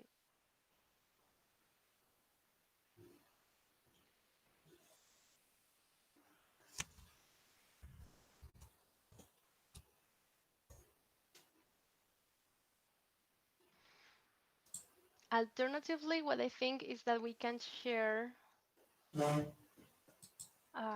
here the links of the different categories. Maybe that could help us. No, but they could enter. I mean, I suppose it's because we are too many at the same time, and then when you try again, you can. Then Graciela can't, but I suppose that if she tries again, I'm going to let her know, she'll be able to. Okay, good.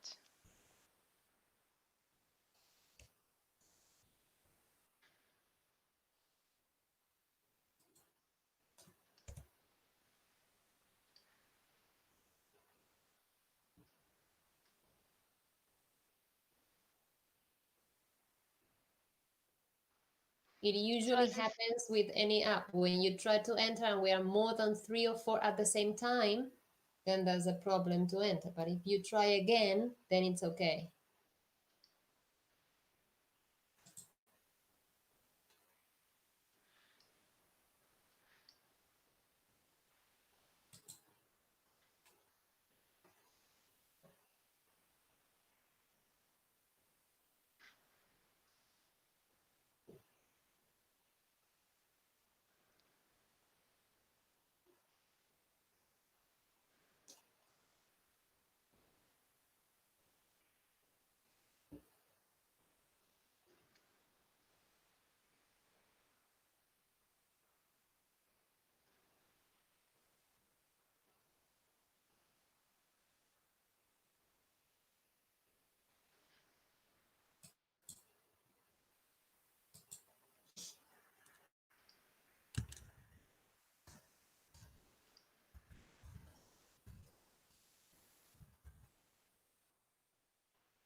So remember, you simply comment on the post, you get into a group, and then you present yourself.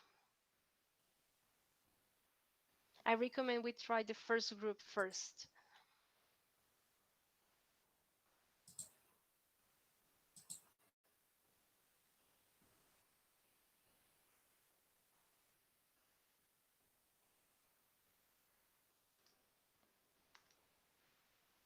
The silence here, so I suppose they are getting into groups.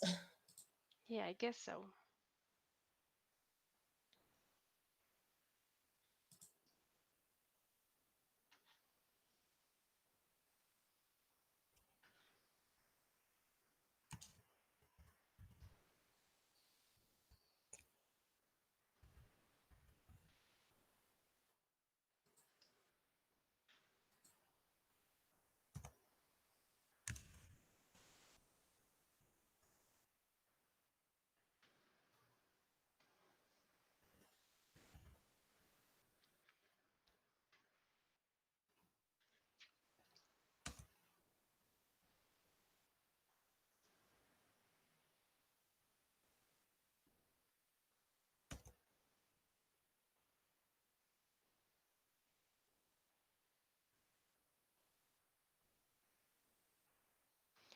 What we could do as well is that we can continue with the presentation. As this is a forum, you can participate.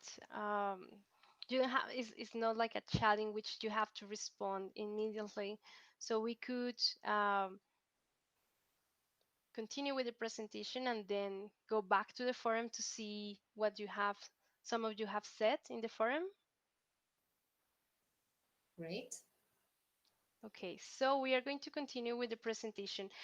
Okay, well, what we have here are some tips. When we design materials, we need to consider, first of all, that there are already existing resources that we can use. So it is important that we explore what is available. We can adapt it according to the needs of the students. That's why it's very important that the first question we have in mind is who our students are, what they want to learn, why they are learning the language, what is it the purpose, what level they have, what difficulties they may have, which are their characteristics. And also we can create our own material after seeing what is available. We can have a reference to create our own materials.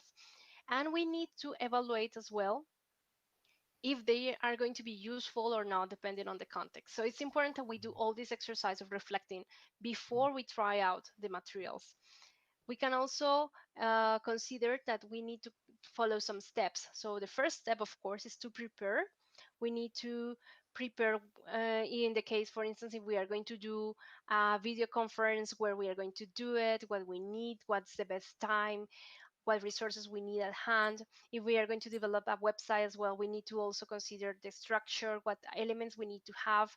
If we are going to use an app, Kahoot, or any kind of resource like this one, we need to think the students are already ready for this exercise. Should they do something before they go to the Kahoot? Should this be part of the evaluation, or should be this at the beginning of the lesson?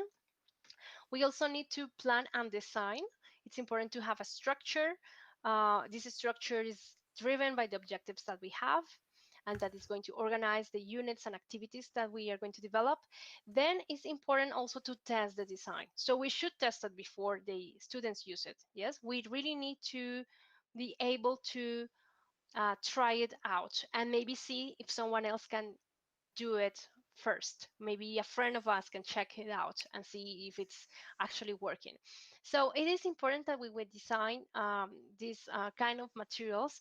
We think that the learning process should be continuous, engaging, interactive, and enriching. So that's the purpose of using these materials.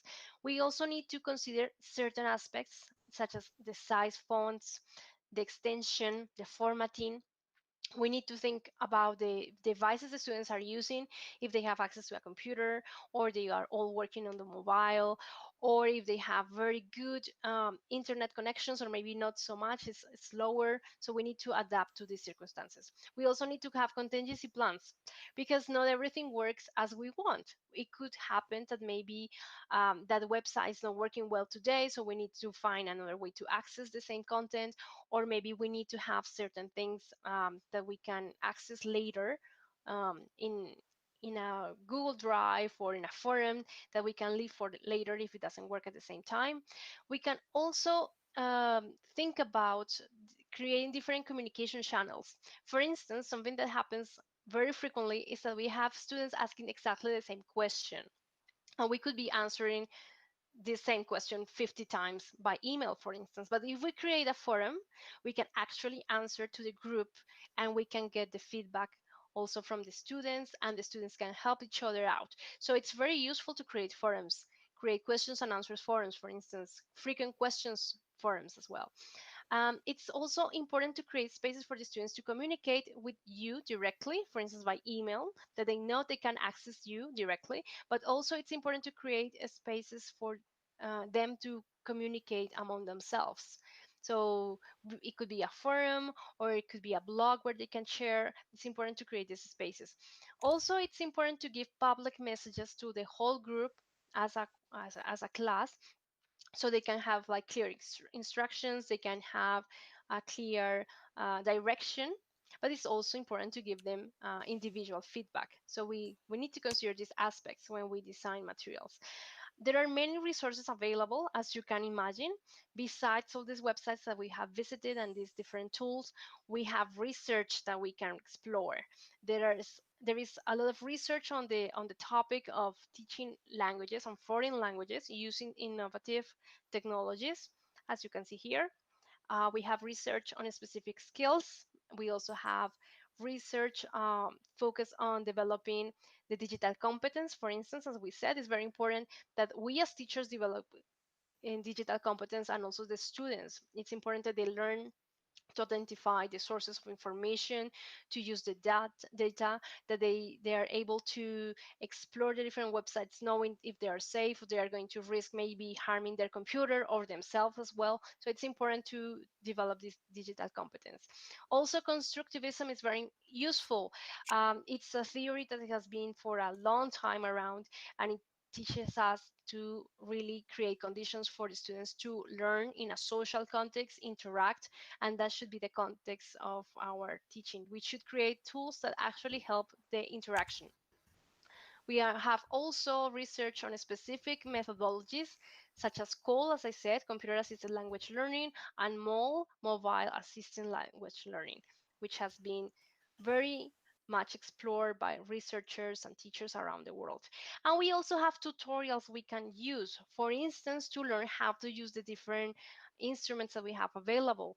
We can, of course, use these tools to, for instance, learn how to create a Moodle course, which allow us to organize all the content in didactic units, create a forum, create a section for the students to upload files, a calendar. This can be also done in Google Classroom. These are a little bit more complex tools, but actually allow us to have everything in a single space instead of having everything around, and maybe the students clicking on too many websites and getting lost. Could be an option for us. Also, as I said, tools that are available are the videos that we can use, as the TED Talks, for instance, that are very useful when we want to develop the listening skills and maybe debating about topics, specific topics. So what we are going to do now is that we are going to listen to your questions. We are going to open the floor for your questions. And again, if you're interested in sharing with us, Veronica is going to send you again the link to the Whereby conference room. I'm going to check at the same time if we have any exercises developed in the forum so far.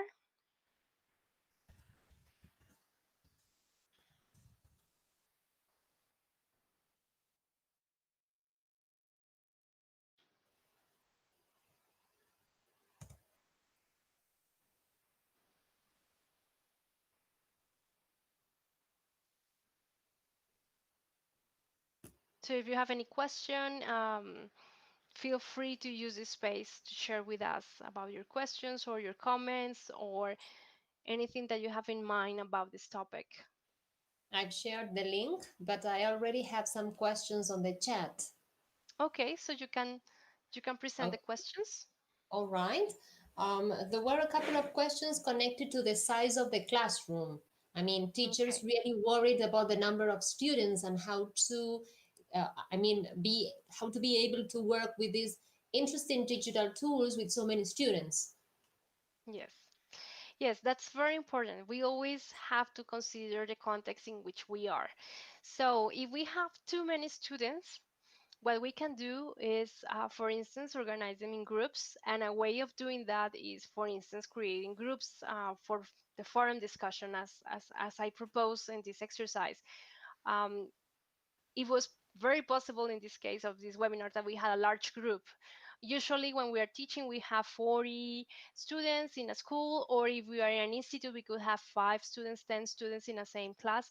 So when we have large groups, these kind of tools can be very useful to divide them in groups so they can work. And we also can give them Google Forms as the one we use today as a large group to participate. Obviously, if we are too many, it could collapse, but normally it would work.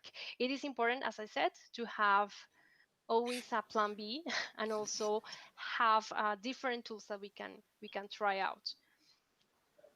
I was sharing with them, Sandra, in the chat, that I've used Kahoot with 3 phones and 30 students, because you have the possibility. So if you have any question, feel free to use this space to share with us about your questions or your comments or anything that you have in mind about this topic. I've shared the link, but I already have some questions on the chat. Okay, so you can present the questions. All right. There were a couple of questions connected to the size of the classroom. I mean, teachers really worried about the number of students and how to, how to be able to work with these interesting digital tools with so many students. Yes, that's very important. We always have to consider the context in which we are. So if we have too many students, what we can do is, for instance, organize them in groups. And a way of doing that is, for instance, creating groups for the forum discussion as I propose in this exercise. It was very possible in this case of this webinar that we had a large group. Usually when we are teaching, we have 40 students in a school, or if we are in an institute, we could have 5 students, 10 students in the same class. So when we have large groups, these kind of tools can be very useful to divide them in groups so they can work. And we also can give them Google Forms as the one we use today as a large group to participate. Obviously, if we are too many, it could collapse, but normally it would work. It is important, as I said, to have always a plan B and also have different tools that we can try out. I was sharing with them, Sandra, in the chat, that I used Kahoot with 3 phones and 30 students, because you have the possibility. So if you have any questions, feel free to use this space to share with us about your questions or your comments or anything that you have in mind about this topic. I've shared the link, but I already have some questions on the chat. Okay, so you can present the questions.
¿Tenemos alguien que quiera compartir con nosotros?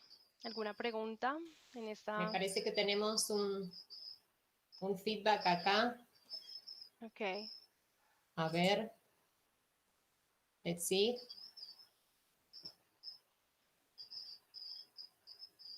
Yes, it is repeating. Okay. It's in the chat repeating, so something technical is going on. Okay, so if you read any questions on the chat, feel free to tell me. And also I invite you to participate answering these questions, as you also have experience on the use of online tools for teaching EFL. Belén Vázquez is a volunteer, so I'm waiting for her.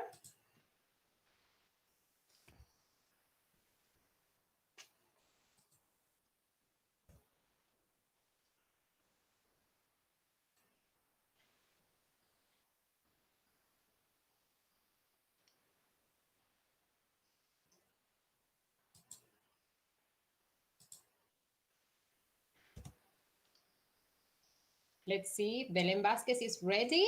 We are waiting for you in the website.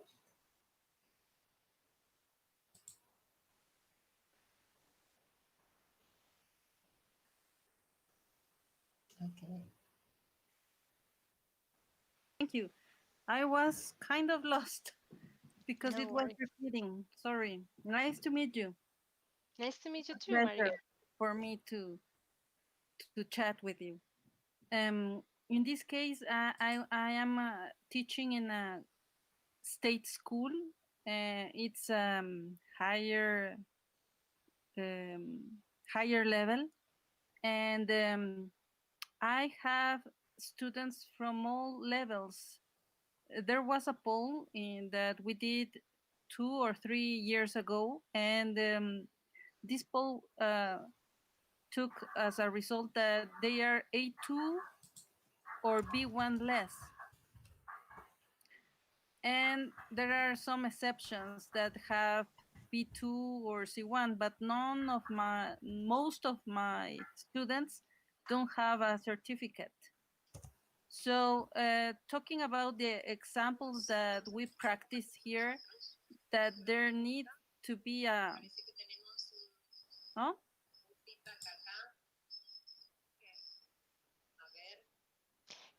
Could you please silence the YouTube in case it's interfering, Maria? I can hear you well, but I heard maybe some backup noise. Now? Okay.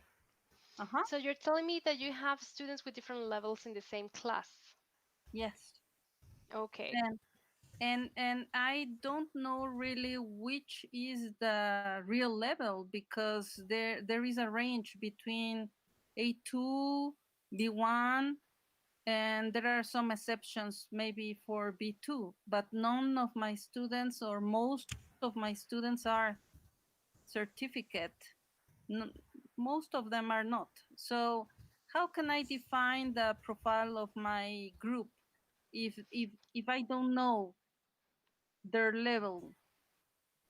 Yes, of course. So there are, of course, placement tests available. Actually, on the page, on the website of the British Council, you find tests that can help you find out which is the level of the students. But considering that probably they have different levels, and it happens in schools because maybe some of them are taking classes, or they have more exposition to the language, or they are more interested in the language, what you can do is that you can group them in their levels. So you could do maybe different groups in the class, where you have them working with their peers in the same level in activities, but you could have contents that are for everyone. So you can explore the same topic, for instance, family or environment, but you could explore the same topic and develop exercises for the specific level of the students. The other thing is that when you are working online, you get the chance to distribute the students in the different activities. As you saw, for instance, here, you can send them to a different group in the forum, or you can also have specific exercises for them. Disculpa, Sandra, si estás hablando, no te escuchamos. Okay, sorry. Okay. You should hear me on YouTube. Can you hear me on YouTube, Veronica? No? I haven't got YouTube on. Ah, okay, sorry. because I have my mic open. Ah, okay, thank you very much. Okay, thank you, Yeah. Alejandro. Okay, so as I was saying before, a good thing that you have with these online materials is that you can actually send the students to specific exercises or activities, so you could distribute this way. But in the class, having groups also helps. And thinking about the topics more than the language level. For instance, you can talk about the same topic. You can talk about health. You can talk about Again, exercise, I didn't diet. hear Sandra. And then I'm you sorry. can work with them on the topic, but approach the specific language contents with the different groups depending on the language level. But I think actually placement tests are great tools for you to consider. Kahoot can help you actually, because if you have students in school, maybe taking a placement test can be very boring. So if you develop Kahoots for measuring if they know certain grammar structures, certain vocabulary, you could have a better idea as well. I think that could help. Okay, thank you very much. Okay. You're welcome. Do you have any other questions related to the use of the tools? Not now, but I had some others before. Thinking about All right. in my activity that we did here in the practical exercise. There was something that caught my attention that is called the loom. Yes, loom. Which is recorded on our screen, and maybe we can share our presentation. That would be suitable for my students in order to present while they are. For example, I wrote here that they might make a presentation and using Genially. So by using Genially and presenting their topic, it would be maybe possible to use Loom. Of course, because they can record themselves as they talk and they show the presentation on their screen, and you could evaluate the way they interact with the presentation, but also how they speak about the topic. So that's a very good idea. Yes, of course. And the other thing is that you have then the recording. They can share with you the link, but also you can share it with the other students as well. So it's very easy to share, and also you can have the option in Loom to give feedback after you watch the video. You have the option of writing comments, so that could be a great tool also to explore more that application. And it could be I'm glad you like it. Thank you. Yes. And what about Quizlet and Kahoot focused on CLIL or ESP? Yes, of course. I mean, when you check the website, you will see that many of the Kahoots are not actually for language. They are used for different topics on geography or history or literature. So it is possible for you to include activities that refer to the topics you are discussing in the class, not necessarily with the focus on the language. So yes, of course, you can also use them like that. Thank you very much. I really appreciate it. Thank you. Bye. It was great to hear you. Okay. Thank you. Me too. Okay, Veronica, you were saying that we have someone else? Right. I have a couple of questions on the chat, actually. Okay. Some of them were like previous questions, but there's another one here that has to do with they are asking about whether all the tools you presented are free or they have to download any app or anything. They are free for the most part. I mean, basically, you have many options with the free membership. You basically use your email, and then you will have a login to access, for instance, Genially or Loom or Whereby. And all the tools that I have used today, I have used them as a free user, as someone who is not actually paying for the tools. But you can also pay, of course, if you are an institution, you could get the full membership, and you will have additional tools that you can incorporate. But the good thing about these tools is that they are all free. So yes, you can use them for free. And there was a previous question that was like earlier done, but I took some notes because I think it's important. Many of the teachers are worried about those institutions that don't have any technology or little technology. So how they can make a profit out of any digital tool with little technology. Hard. Of course. The good thing is that what we can do is that if the students have access to their phones and they have internet in their phone, many of the tools can be used on the phone. For instance, Kahoot works well on the phone, Whereby works well on the phone, Genially can be seen on the phone. The website creating Wix that we use for the forum can be used in the phone as well. But of course, we need at least internet access. That's the issue, of course. Right. There are some tools that are very demanding. For instance, virtual worlds, of course, require a very good computer with good RAM and even video accelerator, and it's very demanding as a software. But the other tools in general are not that heavy.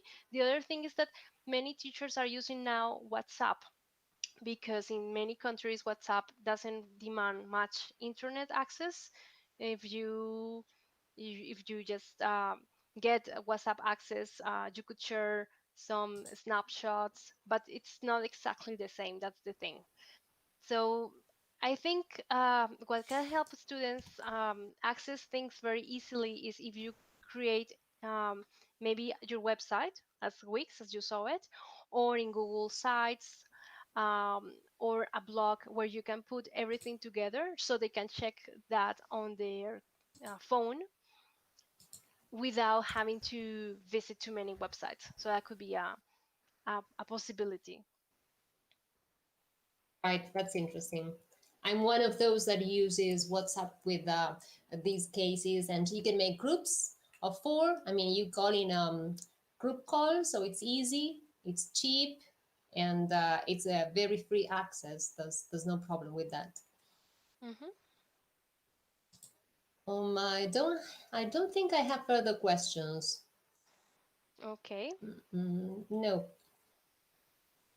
Okay, so well, thank you very much for all your participation.